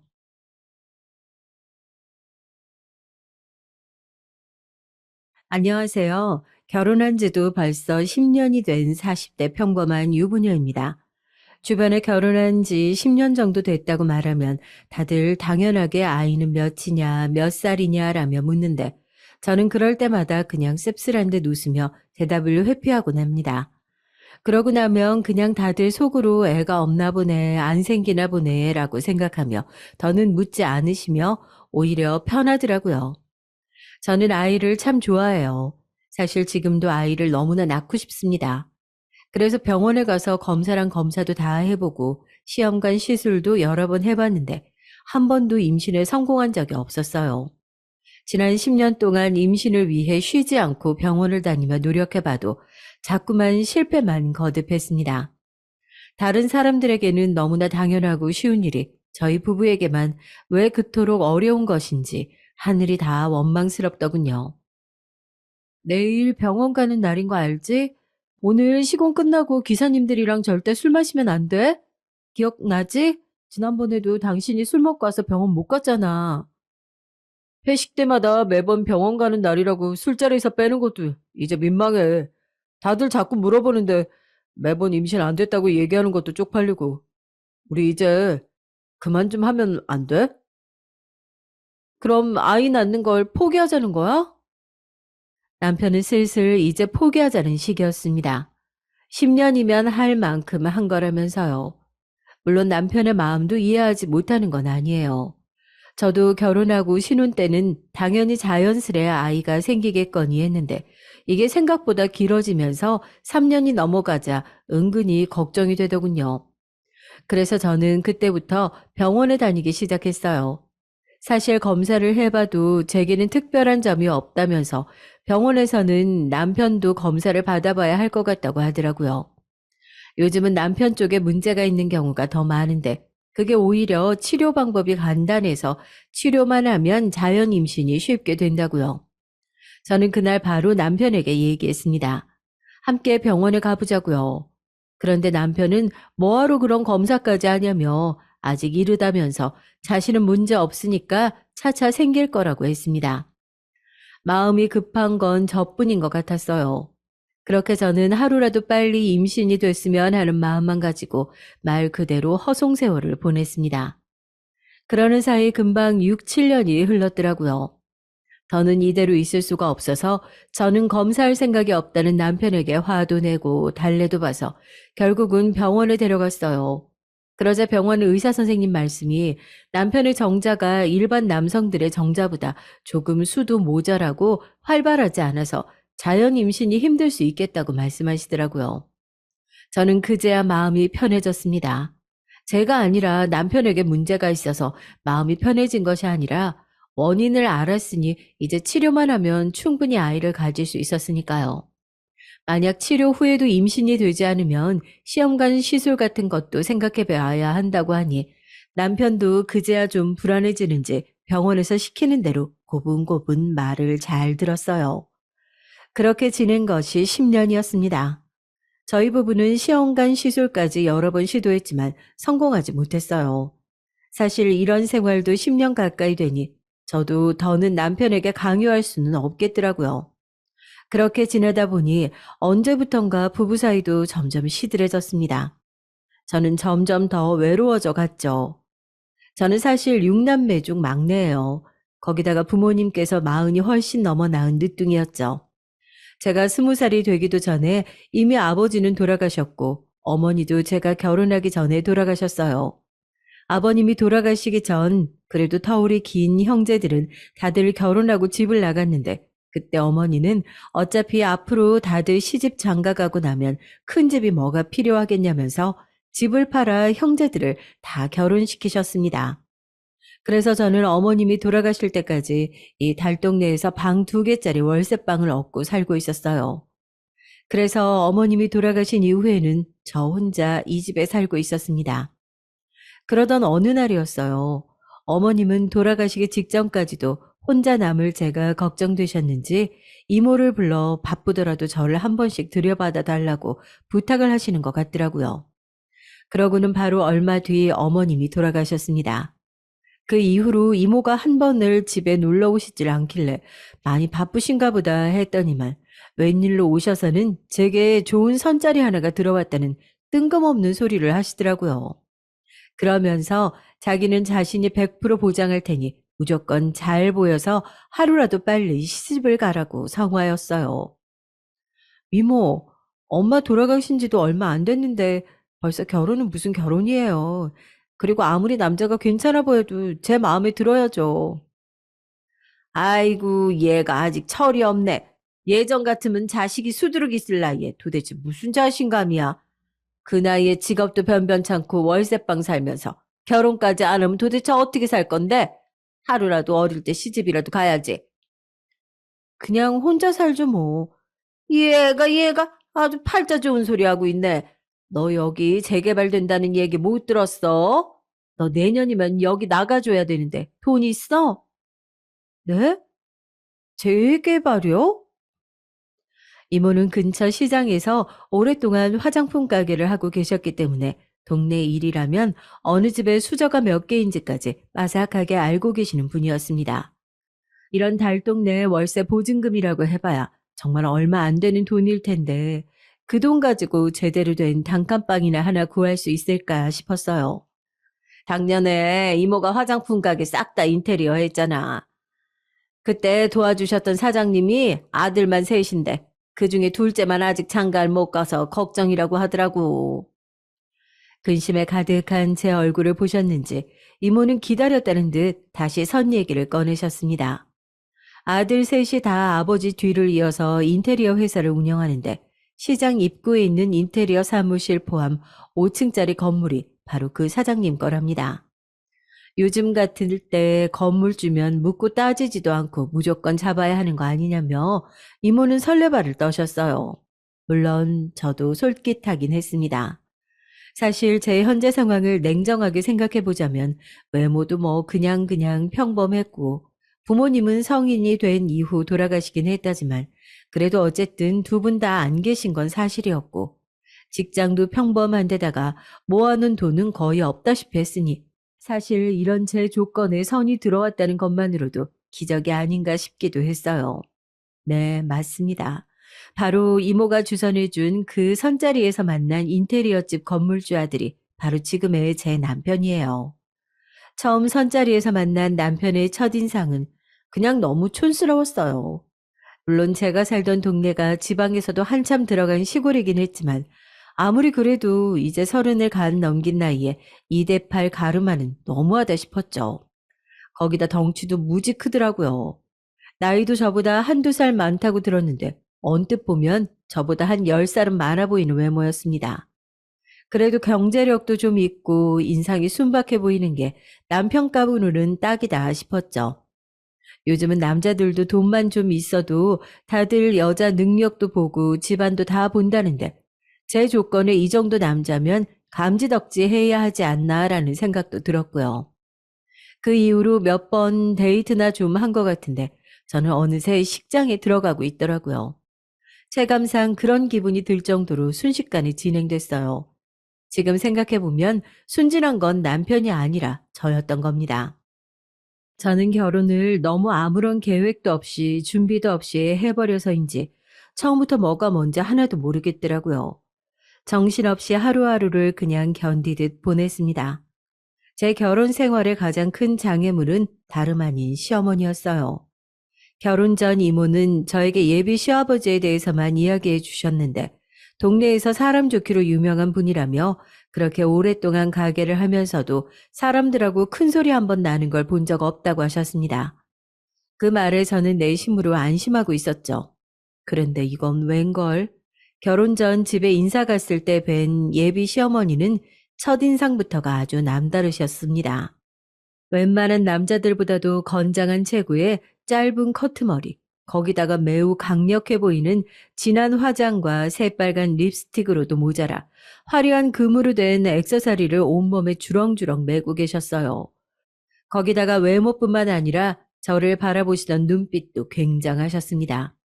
눈에서 레이저가 나오는 것 같았어요. 부모님도 다 진작에 돌아가시고 형제들까지 출가해서 혼자 살고 있다고 들었는데 혼자서 많이 외로웠겠어. 네, 제가 늦둥이라 부모님께서 연세가 많으셨거든요. 그랬구나. 사람 정이 얼마나 고팠을까. 우리 집 며느리가 되면 앞으로 절대 외로울 일 없어. 우리는 한 건물에 식구가 다 모여 살거든. 1층이 우리 가게고, 2층에 우리 부부가 살고, 4층에 큰아들, 5층에 막내네, 3층에 딱 한 집만 비었으니까 결혼하면 거기 들어와서 살면 돼. 시부모님이 되실 분들이 건물에 있다는 거야 알고 있었지만 그 건물 안에 온 식구가 다 모여 사는 줄은 몰랐어요. 주말 드라마에서만 보던 일이 제게도 일어날 거라고는 생각하지도 못했거든요. 시부모님도 모자라 형제들까지 해서 다 같이 한 건물에 산다는 건 한 번도 생각해 본 적이 없었는데 저는 사실 조금 고민이 됐습니다. 그런데 당시에 남자친구였던 지금의 남편은 형수님과 재수 씨도 결혼하고 지금까지 계속 한 건물에서 다 함께 살았는데 가족들끼리 큰 소리가 나거나 문제가 생긴 적은 단 한 번도 없다고 하더라고요. 오히려 조카들까지 생기고 나니 서로서로 육아도 도와주고 살림도 함께 하면서 사이가 더 돈독해졌답니다.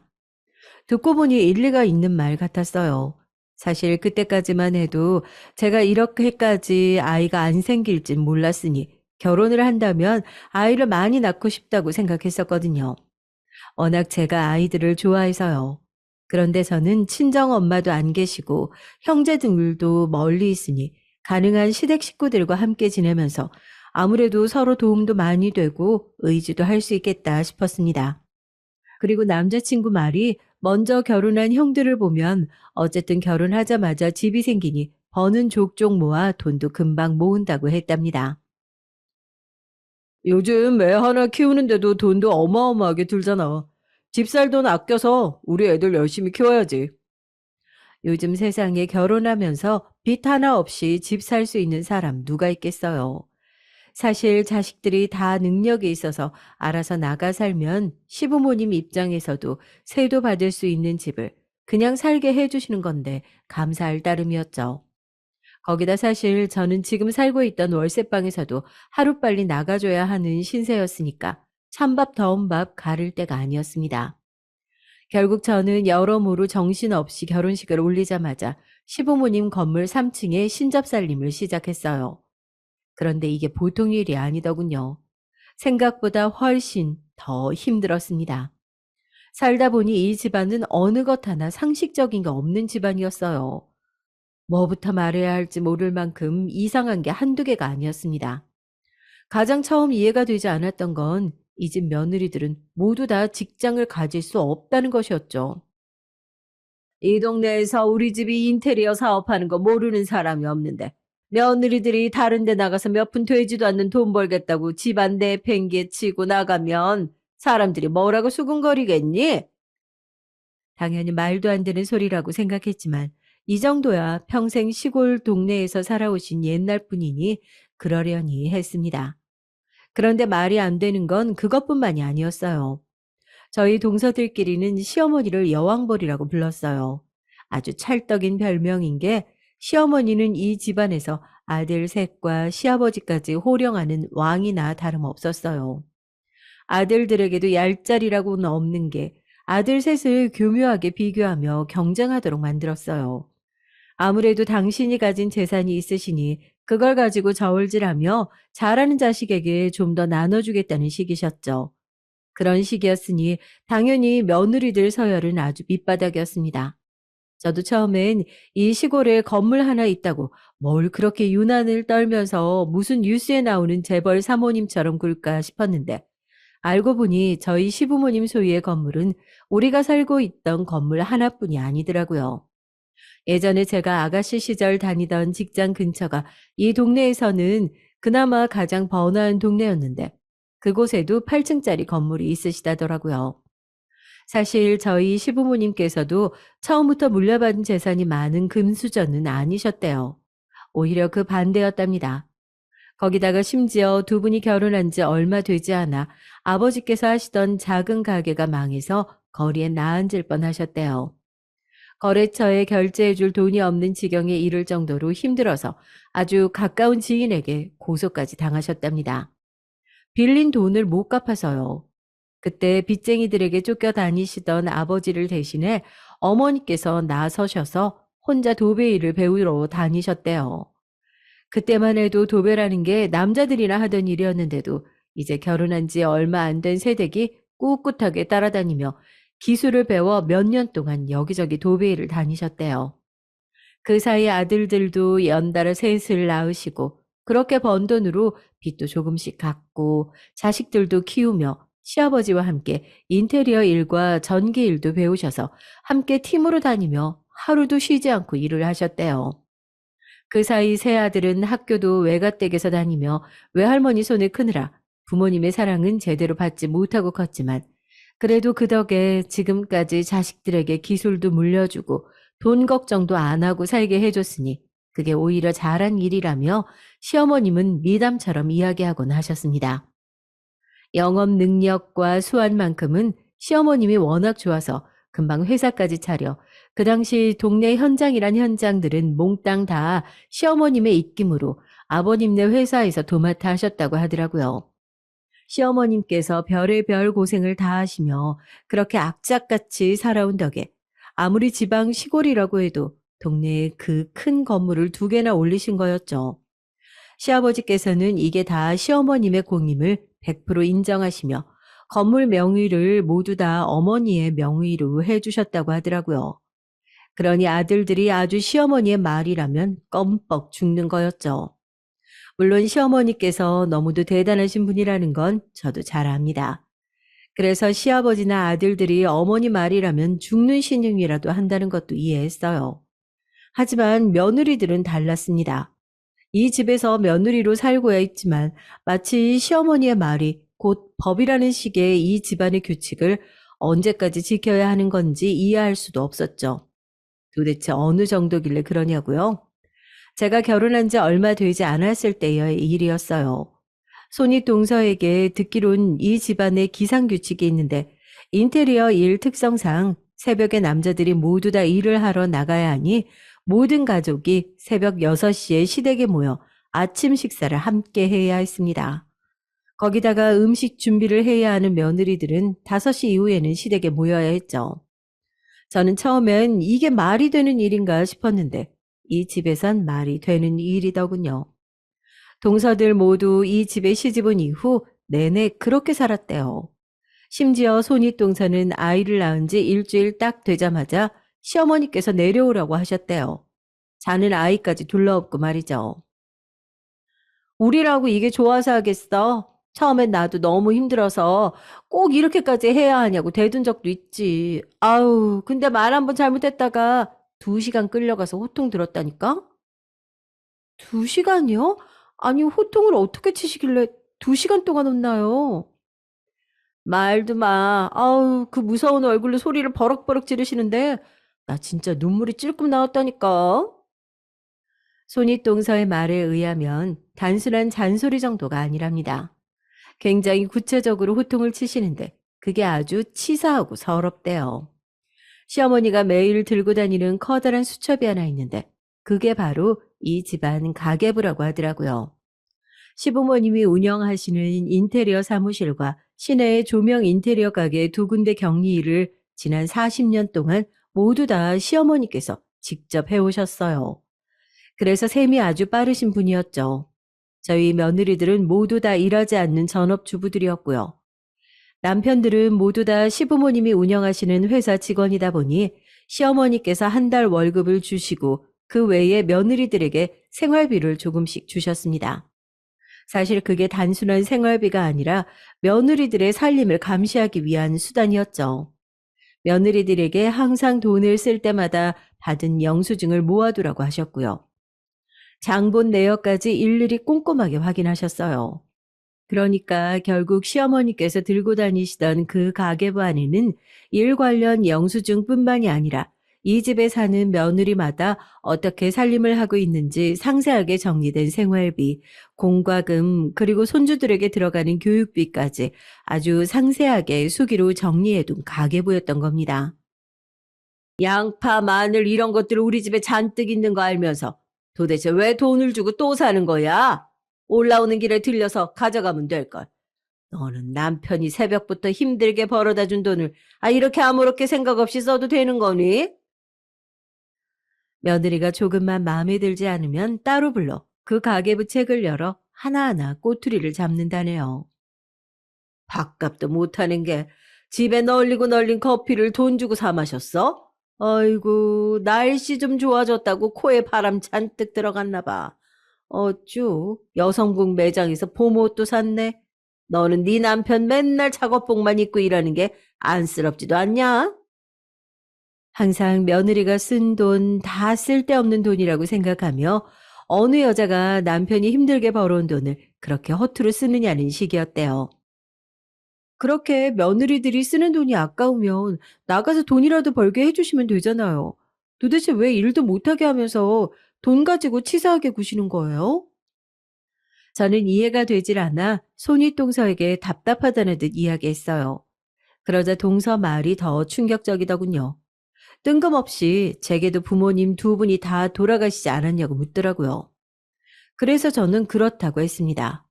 그런데 알고 보니 손윗 동서도 어릴 때 부모님이 모두 돌아가셨고 제 손 아래 동서도 어머님은 이미 돌아가셨고 친정 아버님은 요양원에 계시더라고요.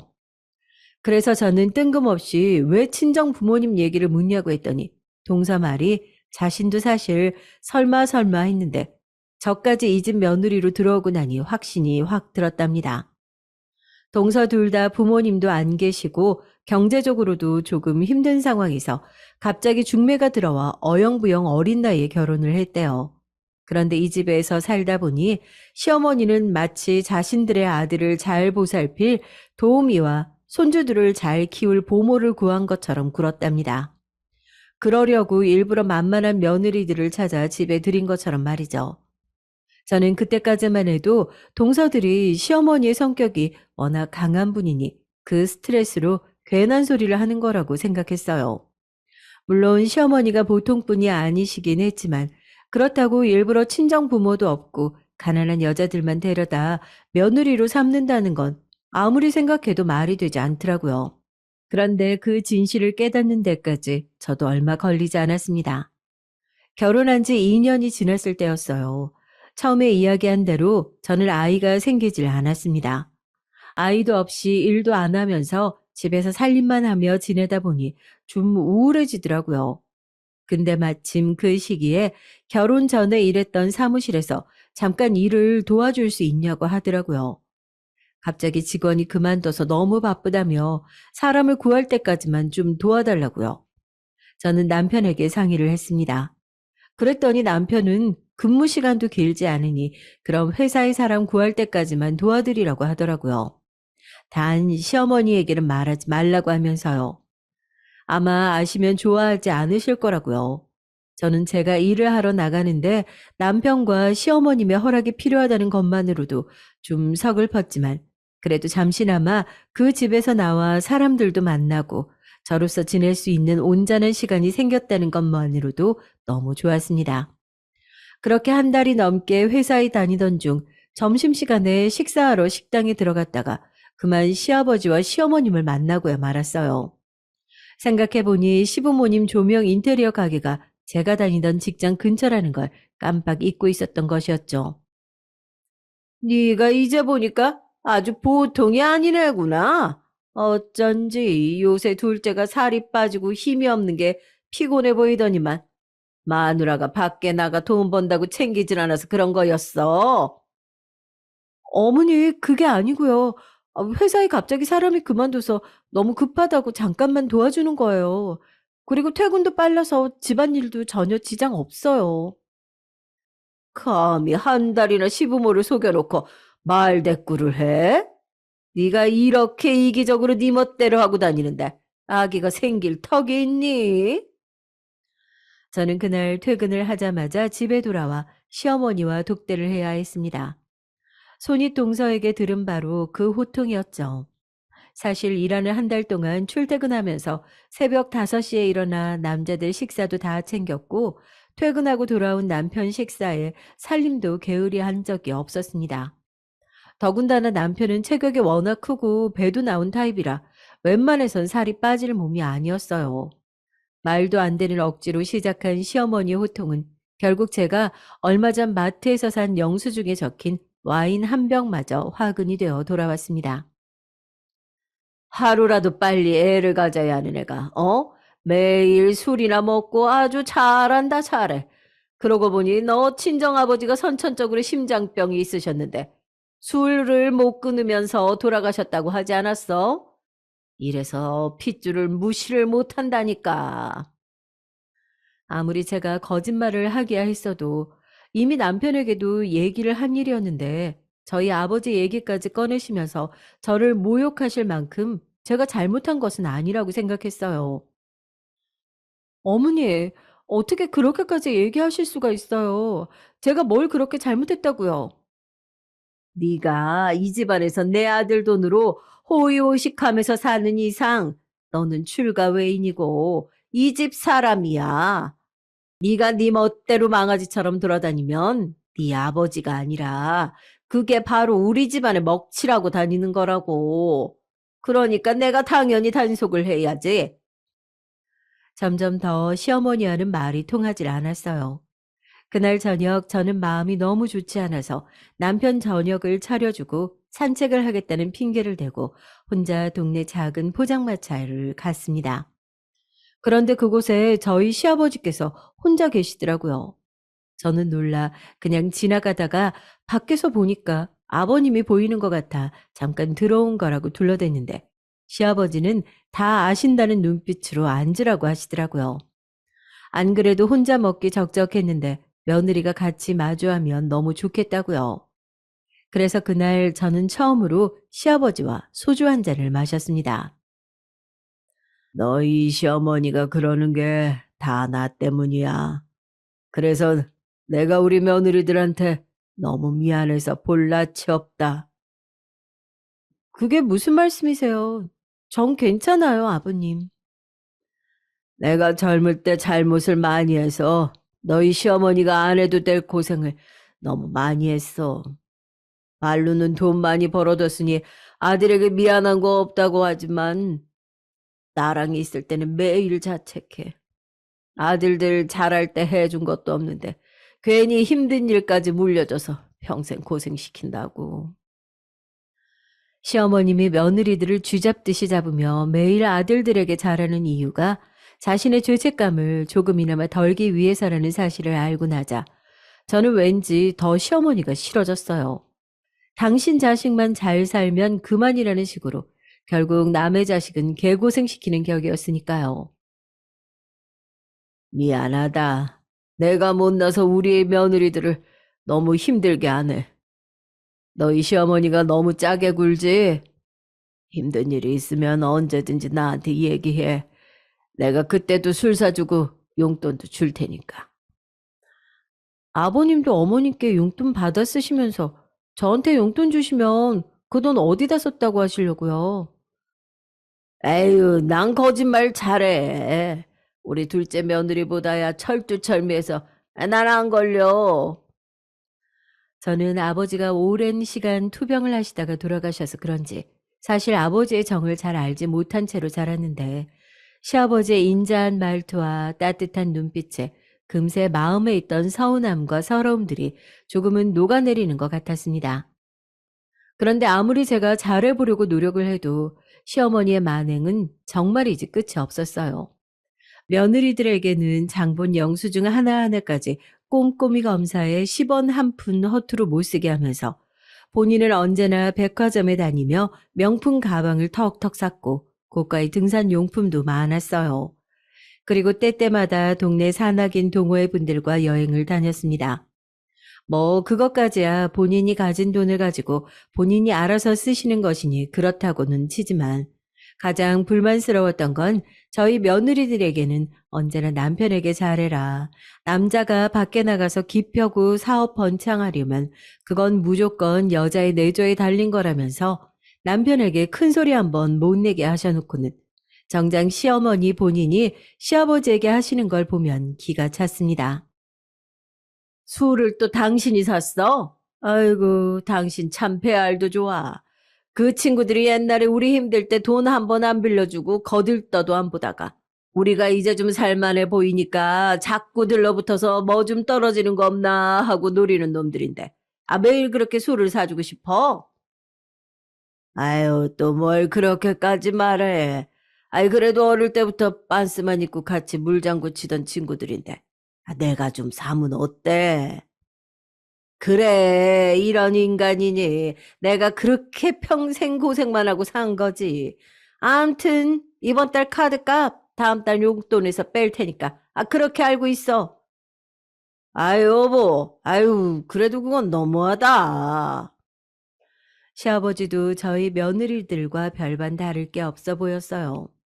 아무래도 시어머니께서는 지난날 힘들게 사신 인생이 지금의 원동력이라고 저희에게는 누누이 말씀하셨지만 마음속 깊은 곳에서는 지난날의 고생들이 다 시아버지의 탓이라고 생각하시며 울분이 아직 남아있는 것 같으셨죠. 시어머니께서는 집안에서는 툭하면 가계부를 꺼내 보여주며 1,000원 한 장, 휴지 한 장 아껴야 한다며 가족들을 닥달하셨지만 밖에서의 대외적인 모습은 아주 달랐어요. 젊을 때 돈 때문에 사람들에게 굽신거리며 고생을 좀 많이 하셔서 그런지 유독 남들에게 보이는 모습에 굉장히 집착하셨죠. 그래서 명품이나 평소에 입으시는 등산복에 굉장히 신경 쓰시는 것 같았습니다. 그리고 밖에서는 언제나 저희에게도 화통한 척 쿨한 시어머니처럼 구셨고 사람들에게도 후하게 하셨어요. 모임 사람들에게 때때마다 선물도 많이 하시고 밥도 나서서 많이 사시고요. 그런데 어느 날이었습니다. 하루는 모임 분들과 식사를 마치고 집으로 오셨더라고요. 그러면서 제게 나가서 커피와 맛있는 디저트 좀 넉넉하게 사오라고 하셨습니다. 저는 결혼한 이후 밖에서 커피를 사 마셔본 적이 없었으니 동네에 어느 가게가 유명한지도 잘 몰랐어요. 그래서 대충 집 근처 카페에 가서 어른들이 좋아하실 만한 커피와 디저트를 사서 돌아왔죠. 그리고 예쁜 그릇에 디저트를 옮겨 담아 내갔습니다. 그런데 제가 가져온 커피를 보자마자 시어머니의 눈빛이 살짝 움찔거리시더라고요. 저는 제가 또 실수했나 싶어 긴장하고 있었는데 다행히 모임분들이 함께 계셔서 그런지 금방 표정 관리를 하시더라고요. 아이고, 우리 며느리가 이렇게 알더래. 내가 커피는 무조건 스타벅스로 사 마시라고 해도 항상 이렇게 알아서 알뜰하게 저렴한 곳을 이용한다니까. 그래도 이왕 사온 거니까 드셔보세요. 아유, 그래도 여기 마카롱이 가격이 bien 괜찮어. 아이고, 이게 마카롱이구나. 아유, 나 처음 먹어보네. 왔다 갔다 고생했다, 우리 며느리. 그만 돌아가서 쉬어. 잘 먹을게. 네, 그럼 좋은 시간 보내세요. 그날 저녁 어머님은 산악회 모임 분들이 돌아가시자마자 저를 부르셨어요. 제게 정말이지 센스라고는 없는 애라면서 다음부터는 무조건 스타벅스에서 사오라고 하셨습니다. 그런 것까지 일일이 가르쳐야겠냐고 소리소리 지르면서요. 저는 당연히 속으로야 이런 소리까지 들어야 하나 생각했지만 그냥 대충 제가 생각이 짧았다고 죄송하다고 말씀드렸습니다. 평소 산악회 모임 분들 앞에서는 항상 돈 있는 척 허세를 부르신다는 걸 제가 깜빡했으니까요. 그래도 그날은 비교적 잔소리가 빨리 끝났습니다. 물론 그것도 산악회 분들의 갖은 험담을 늘어놓아야 해서였지만요. 아이고, 그 여편네. 첫째 아들도 돌잔치를 둘째까지 하더니만 딸까지 돌잔치를 하겠다는 건 좀 먹지 않냐? 그러게요. 아유, 요즘 젊은 부모들은 주변에 민폐라고 둘째는 다들 가족들끼리만 한다고 하던데. 그러니까, 아이고, 나는 아들이 셋이나 있는데도 너 때문에 다 받아먹지도 못하는데 이게 뭐냐? 남들은 둘째, 셋째, 손주까지 낳아서 돌잔치 하는 판에 우리 둘째 아들은 마흔을 바라보고 있는데도 아직 첫째 하나가 없으니. 저는 시어머니의 말에 괜히 맞장구 치려다가 오히려 된통 싫은 소리만 들었습니다. 사실 그때부터였어요. 제가 본격적으로 어떻게든 아이를 갖기 위해 병원을 다니기 시작한 게 말이죠. 손윗 동서에게는 아들 하나, 딸 하나가 있었고, 손 아래 동서에게는 아들 하나, 그리고 임신 중인 둘째가 있었습니다. 그러다 보니 시어머니의 눈엔 저는 이 집에서 골칫덩어리였죠. 사실 지난 10년 동안 시어머니께 받은 스트레스는 말로 다 표현하지 못할 정도였습니다. 시어머니는 너무도 당연하게 제게 문제가 있다고 생각하셨어요. 제가 아무리 병원에 다녀와 의사 선생님에게 들은 얘기를 전해드려도 소용이 없었죠. 완전 벽에다 대고 이야기하는 것 같았습니다. 우리 아들은 어마어마하게 건강해서 의사가 시키는 대로 꼬박꼬박 밤일 잘하는데 무슨 문제가 있겠어? 당연히 네 자궁이 시원찮은 거지. 어머니, 꼭 문제가 있는 게 아니어도 요즘은 환경적인 이유로 아이가 안 생기는 경우도 많아요. 그리고 의사 선생님 말씀이 신랑이 나이도 있고 비만기가 있어서 정자수가 일반 남자들보다 많이 적고 움직임도 적대요. 그래서 운동도 좀 하고 술도 좀 줄여야 한다고 하더라고요. 너 지금 뭐라고 했어? 뭐, 비만? 아니, 내 아들이 저렇게 멀쩡하게 잘생겼는데, 비만이라니. 아주 이게 아들은커녕 자식도 하나 못 낳는 주제에 뚫린 입이라고 아무 말이나 하네. 어머니, 저는 그런 뜻이 아니라요. 아이를 낳아야 하는데 아무래도 문제가 있으면 바로 잡아야 할 것 같아서. 꼬박꼬박 말 대꾸하는 거 봐라. 이래서 어른들이 다들 가정교육을 잘 받아야 한다고 하는 거야. 하긴 부모가 둘 다 일찍 죽었으니 네가 배우긴 뭘 보고 배웠겠냐. 매번 이런 식이었습니다. 얼마나 불같으신지 시어머니는 한번 화가 나면 해야 할 말, 하면 안 되는 말조차 구분하지 못하는 분노 조절 장애 같아 보였어요. 저는 더는 말해봐야 무슨 소용이 있을까 싶어 그냥 그대로 시어머니 방에서 나왔습니다.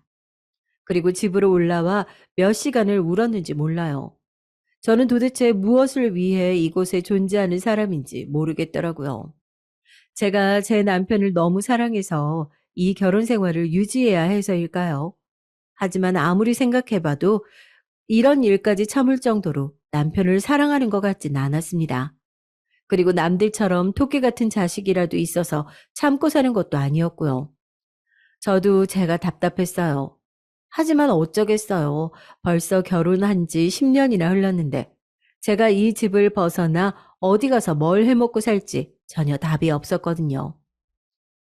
그날은 너무 울적해서 동서들에게라도 가볼까 했지만 다들 아이들 보느라 바쁠 텐데 오히려 그 모습을 보고 있으면 더 우울해질 것 같아 그만두기로 하고 오랜만에 시장에 갔다가 이모 가게에 들렀습니다.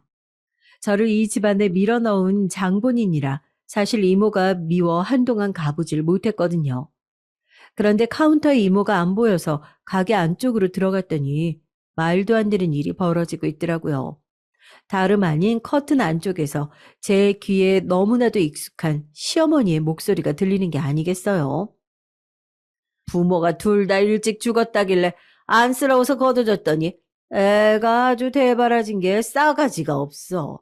무슨 말만 하면 저잘냈다고 꼬박꼬박 말대꾸를 한다니까. 이래서 내가 대학 먹은 애는 싫다고 한 거야. 여자가 쓸데없이 무슨 대학까지 나와서는 잘난 척이야. 아유, 그래도 애가 인물도 좋고 낭낭낭낭해서 둘째 아드님이 아주 보자마자 좋다고 쫓아다녔잖아요. 그럼 뭐해? 없는 집 자식이라 그런지 어려서부터 영 먹지 못하고 컸는지 애가 안 들어서잖아, 애가. 며느리가 시집을 왔으면 떡두꺼비 같은 아들을 못 낳을 망정. 아이고, 저렇게 허송세월만 보내고 있으니. 병원 다니고 있으니까 금방 좋은 소식이 있겠죠.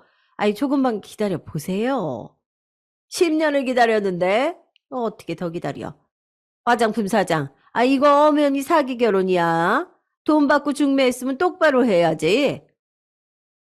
저는 무슨 80년대 시대극 드라마를 보고 있는 줄 알았습니다.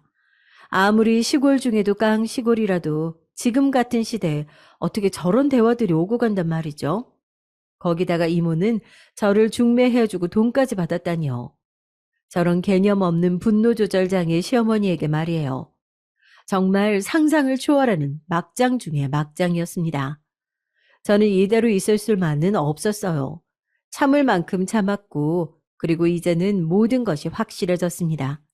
이 결혼은 애초부터 썩은 사과였어요. 제가 갈 곳 없고 기댈 곳이라고는 없어서 향긋한 사과 향에 홀라당 넘어가 속이 다 문드러질 정도로 썩은 것도 모르고 급한 마음에 덥석 베어 먹어버린 것이었죠. 이미 10년이라는 시간이 훌쩍 지나버렸으니 지난 날을 후회해봐야 어쩌겠습니까? 지금부터라도 썩은 사과를 잘근잘근 도려낼 방법을 생각해내면 되는 것이었죠. 저는 그날로 이 집안에서 벗어날 방법을 찾았습니다. 시어머니처럼 무식하게 되먹지 않은 노인네에게는 아주 합법적이고 영리한 방법이 필요할 것 같아 저도 오랜만에 머리를 좀 썼어요. 제가 지금까지 몰라서 당한 것만은 아니었습니다. 저도 단란한 제 가족을 만들고 싶어 버텼던 것이었죠. 하지만 이제 진짜 변해야만 했습니다. 시어머니께서 매일 들고 다니시는 그 공책, 다들 가계부라고 불렀지만 사실 그게 비밀 장부라는 걸 전 알고 있었거든요. 제가 이래봬도 지방대라고 해도 엄연히 경영학과를 나온 여자였어요. 인테리어 사업이라는 게 사실 거의 현금 거래가 많습니다. 워낙 큰 금액이 거래되다 보니 세금 계산서도 잘 안 끊고 오히려 할인을 요구하는 고객들이 많으니까요. 그래서 시어머니는 아들 셋을 직원으로 등록시키고 월급은 최소로 신고해 세금을 줄인 다음 거래 장부를 조작해 며느리들에게는 현금으로 생활비를 주면서 엄연한 탈세를 하고 있었습니다. 이 동네에서야 다들 공공연하게 하고 있는 일이니 얼마나 심각한 범죄인지 모르고 다들 관례처럼 하는 일이었죠. 저는 시어머니 댁에 갈 때마다 장부를 하나하나 찍어서 보관했습니다. 그래도 남편의 평생 직장인데 저도 지금 당장 신고를 하겠다는 것은 아니었으니까요. 단지 혹시 모를 만약의 사태를 위해 증거로 가지고 있겠다는 것이었죠. 그리고 시어머니가 동서들과 제게 말도 안 되는 일로 꼬투리를 잡고 소리를 지르실 때마다 녹음을 해놨어요. 분노 조절 장애로 인해 제가 극심한 스트레스를 받고 있다는 것을 증명할 자료였으니까요. 사실 저도 자료를 모으면서도 제가 왜 이렇게까지 하고 있는지 의문이 들 때도 있었습니다. 시어머니를 고소라도 하기 시작하면 제 인생은 지금까지와 많은 것이 달라질 테니까요. 당연히 그나마 지금까지 누리고 있던 최소한의 것들도 빼앗길 테고 남편과 이혼을 하게 될지도 모를 일이었으니까요. 남편을 너무 사랑해서라기보다 그래도 저를 많이 아껴주는 사람이었고 함께 자식도 낳고 단란한 가족을 만들어 보고 싶다 꿈꿨던 사람이었기에 여러 가지로 고민이 되지 않는 것은 아니었습니다. 그리고 며느리 셋 중 저만 참지 못하고 사고를 치는 것이었으니 주변의 사람들의 시선과 반응도 겁나지 않는 것은 아니었습니다. 그리고 같은 일을 경험하고 당한 동서들마저도 저를 이해하지 못할 수도 있었으니까요. 왜 너는 유별나게 그 정도도 참지 못하냐. 다들 그렇게 산다라고 말하면 제가 할 말이 있을까 싶었습니다. 그렇게 여러 가지 생각들로 고민하며 얌전하게 상황을 지켜보고 있던 저에게 간신히 붙잡고 있던 이성마저 끊어지게 만든 사건이 벌어지고 말았어요. 그날은 아침부터 시어머니의 심기가 좋지 않으셨어요. 산악회 분들과 모임이 있는 날이었는데 입고 나가려고 하셨던 등산복이 하필이면 세탁소 배달 실수로 배달이 오지 않은 거였죠. 내가 항상 전날 확인하라고 했지. 도대체 너는 할 줄 아는 게 뭐니? 어? 애도 못 낳아, 집안일도 못해. 거기다가 시키는 일까지 매일 실수투성이해. 진짜 너만 보면 답답해서 살 수가 없어. 죄송해요. 어제 확인했는데 딱 그 옷만 다른 세탁물에 껴들어가서 빠진 것 같다고 오늘 안에 꼭 해주신다고 했어요. 오늘 안에? 지금 나가야 되는데? 오늘 안에는 무슨 소용이야. 너 나가. 아유, 네 꼴만 보면 내가 아주 천불이 나. 아침부터 세탁물이 도착하지 않아 시어머니는 심기가 뒤틀어졌는지 옷장에 있는 옷들을 바닥에 다 내팽개치며 엉망으로 만들더니 저에게 모든 불만을 토로하셨습니다. 저도 오늘은 아침부터 몸이 좋지 않아 몸에 힘도 없고 말할 힘조차도 없어서 그냥 제가 죄송하다 하고 대충 넘어가자 싶었어요. 다행히 시어머니도 약속 시간이 다 됐는지 오늘은 그 정도만 퍼부으시고 급하게 나가시더라고요. 저는 오전 내내 옷장을 정리하고 간신히 방에 누워 있었습니다. 머리도 아프고 속도 안 좋은 게 아무래도 어제 먹은 게 탈이 난 것 같았어요.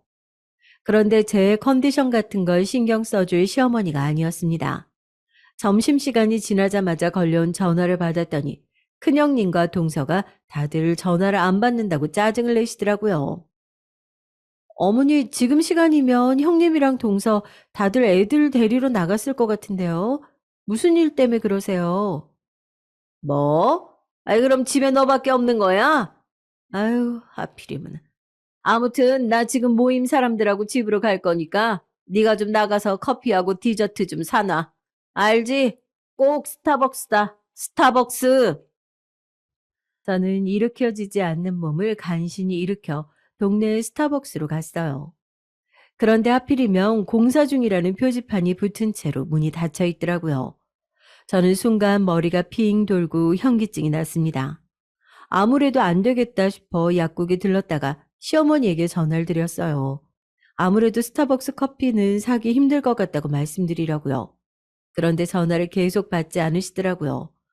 저는 아무것도 사지 않으면 오히려 더 욕을 먹을 것 같아 그냥 동네 커피숍에서 커피와 마카롱을 샀습니다.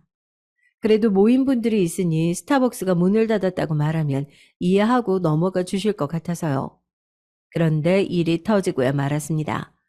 시어머님의 분노 조절 장애가 결국 다른 사람들 앞에서도 폭발하고 만 것이었죠. 글쎄, 제가 커피를 사서 들어가자마자 일이 벌어지고 말았어요. 어머니, 제가 전화 드렸는데, 야, 이게 정말 나랑 해보자는 거야? 거실에 모인 분들과 앉아 계시던 시어머니께서 제 손에 들려있던 동네 커피숍 봉투를 보자마자 제게 돌격해 달려왔습니다. 그러더니 제 말은 일절 듣지도 않으신 채 완전히 눈이 돌아서는 제 손에 들려있던 커피를 제 얼굴에 부어버리셨어요. 다행히 아이스이긴 했지만 얼굴이 너무 끈적거리더군요. 이 또라이 같은 년아. 너 지금 일부러 나 엿먹이려고 이러는 거지? 내가 스타벅스 커피 아니면 안 먹는다고 했잖아. 아유, 어머, 강 사장. 아유, 왜 그래? 아유, 며느리한테 이거 어떻게 이래? 아니, 이게 내가 좀 흥분을 하긴 했는데, 아니, 우리 며느리가 일부러 나 아니, 나 놀리려고 이런 거라니까? 강 사장 좀 흥분했다. 아우, 이런 사람인 줄 몰랐네. 아유, 우린 가볼게. 순식간에 벌어져 버린 일에 시어머니는 어쩔 줄을 몰라 했습니다. 방구가 잦으면 똥이 나온다고 했던가요? 아무래도 매일같이 이 집에서는 왕처럼 군림하던 게 몸에 배어 있었을 테니 자신도 모르게 사람들 앞에서 실체를 드러내고 만 것이었죠. 세상에서 가장 무식하고 못난 주제, 사람들 앞에서는 자수성가에 성공한 사업가 마냥 구는 것도 모자라 좋은 어머니, 좋은 아내, 좋은 시어머니인 척하는 저 분노 조절 사이코를 더 봐줄 수가 없었습니다. 저는 이때다 싶어서 제대로 응징해줘야겠다 싶었죠. 진짜 이 아줌마가 개념 좀 챙기시지? 퍽! 저는 들고 있던 쇼핑백을 시어머니의 면상에 다 던져버렸어요. 그러자 놀라서 커진 눈으로 시어머니는 모임 사람들에게 이것 좀 보라고 얘가 이런 애라고 소리쳤습니다. 저는 아랑곳하지 않은 채 제가 시어머니의 장부에서 찍은 사진들을 보여주기 위해 휴대폰을 들어 한 장 한 장 넘기며 보여주었습니다. 그 사진들 안에는 여기 있는 산악회 분들의 남편 혹은 자식들의 사업체나 소유하고 있는 건물들의 시공 영수증과 거래 내역이 다 들어있다고 말했어요. 그리고 할인받아 현금으로 준 내용까지 몽땅 말이죠. 여기 있는 모든 사람들이 세금이라고는 다들 한 푼도 내지 않았다는 결정적인 증거였습니다. 이 사진들만 국세청에 보내도 바로 세무조사 나올 거예요. 저희 시어머니께서 세무조사 받으시면 여기 계신 분들 다들 안전하실까요? 어머, 강 사장, 미쳤어? 아, 이런 증거를 다 가지고 있었던 거야, 뭐야? 아니, 저걸로 우리 이용하기라도 하려고 했던 거야, 뭐야? 아유, 아유, 다들 진정하세요. 아니, 내가 저걸 뭐에다 쓰겠다고 모아뒀겠어요. 며느리가 장난치는 거라니까요. 야, 너 그거 당장 안 내놔? 아유, 내가 못 살아. 강 사장은 집안 사람 단속을 어떻게 하는 거야? 암튼 다 책임져. 우리 남편 가게나 아들한테까지 똥 튀기면 가만히 안 둘 거야. 다들 시어머니에게 한 소리씩 하며 집을 나서자 시어머니께서 집안이 떠내려가라 큰 소리를 버럭 지르시더니 제게로 달려들려고 하셨습니다. 바로 그때였어요. 엄마, 지금 뭐 하는 거야? 어머님이 제 머리끄덩이를 잡으려던 순간 들어온 남편이 제 앞을 가로막으며 시어머니에게 소리를 질렀습니다. 그러자 당황한 시어머니는 제게 갖은 욕을 퍼부으며 저런 년은 맞아야 정신을 차린다며 남편에게 나오라고 소리를 쳤어요. 그러고는 애도 못 낳는 쓸모없는 년이라며 저를 소박 놓겠다고 소리를 지르셨죠. 네, 네, 걱정 마세요. 저도 안 그래도 어머님 때문에 어머니의 그 잘난 아들이랑 이혼할 거니까. 여보, 이혼이라니. 아, 난 당신이랑 절대 이혼 못해. 그럼 우리 아이는 어떡해? 그런 소리 하지 마. 우리 애가 들어? 뭐? 아이? 아이라니. 우리 여보 임신했어. 엄마, 우리 여보한테 손 하나만 까딱해. 내가 가만히 안 둘 거니까. 네, 제가 임신을 했어요. 그렇게 바라고 바랄 때는 오지 않던 아이가 엄마가 이 감옥에서 탈출하겠다 마음을 먹은 순간 제게 왔더라고요. 저는 아까 커피를 사러 가기 전 약국에 들러 혹시나 하는 마음에 테스트기를 사서 커피숍 화장실에서 검사를 했습니다. 그런데 지금까지 단 한 번도 본 적이 없던 두 줄이 바로 뜨더라고요. 시험관 시술을 해도 성공하지 못했던 제가 자연 임신에 성공한 것이었습니다. 그래서 사실 저는 제 임신 사실을 알자마자 시어머니와 잘 지내볼 생각이었어요. 그런데 시어머니가 제 얼굴에 커피를 쏟던 그 순간에 정신이 번쩍 들었습니다. 아, 역시 이곳에서는 탈출해야겠다고요. 이런 곳에서 제 아이를 키울 수는 없었습니다. 제가 미혼모가 돼서 혼자 아이를 키우는 한이 있더라도 이 집에서는 한시도 살 수가 없었어요. 그래서 저는 그 길로 짐을 싸서 집을 나왔습니다. 그리고 다른 지역에 사는 언니네 집에 가서 신세를 졌어요. 언니에게 결혼하고 지금까지 있었던 일에 대해 다 얘기했더니 언니가 펑펑 울더라고요. 제가 부잣집에 시집가 잘만 살고 있는 줄 알았답니다. 언니는 아이를 낳으면 자신이 다 도와줄 테니 함께 살자고 하더라고요. 저는 너무 고마웠습니다. 제게도 이런 따뜻한 가족들이 있었는데 제가 잊고 살아오고 있었던 것이죠. 그날 이후 남편과 시어머니는 언니네 집 문턱이 닳도록 드나들었어요. 핏줄이라면 끔찍한 시어머니가 자기 자식을 이대로 놓칠 사람이 아니었죠. 저는 보란 듯 만나주지 않았습니다. 그리고 남편에게 통보했어요. 우리 아이 아버지가 되고 싶으면 당신 어머니도 버리고 하던 일 다 버리고 여기로 와. 그러면 내가 아버지로 인정해 줄게. 그러자 남편은 조금의 고민도 없이 그 집에서 나와 제가 있는 곳으로 왔습니다. 그래서 저희는 지금 함께 언니네 집 근처에서 작은 인테리어 가게를 하며 눈에 넣어도 아프지 않을 아들을 낳아 키우고 있어요. 시댁 식구들과는 어떻게 지내냐고요? 가끔 시아버지와 다른 형제들은 집에 놀러 오기도 해요. 하지만 저는 죽을 때까지 시어머니의 얼굴은 절대 보고 싶지 않다고 선포했습니다. 제가 그 집을 나오고 나서 어머니께서 제 얼굴에 커피까지 부었다는 소리를 들은 아들들이 이러다 자신들까지 아내들에게 버림받을지 모른다며 더 심해지기 전에 고쳐야 한다면서 시어머니를 모시고 병원에도 다니고 있다고 하더라고요. 동서들은 지금까지도 제게 너무 고마워해요. 그나마 제 덕분에 시어머니께서 전보다 많이 나아지셨다고요.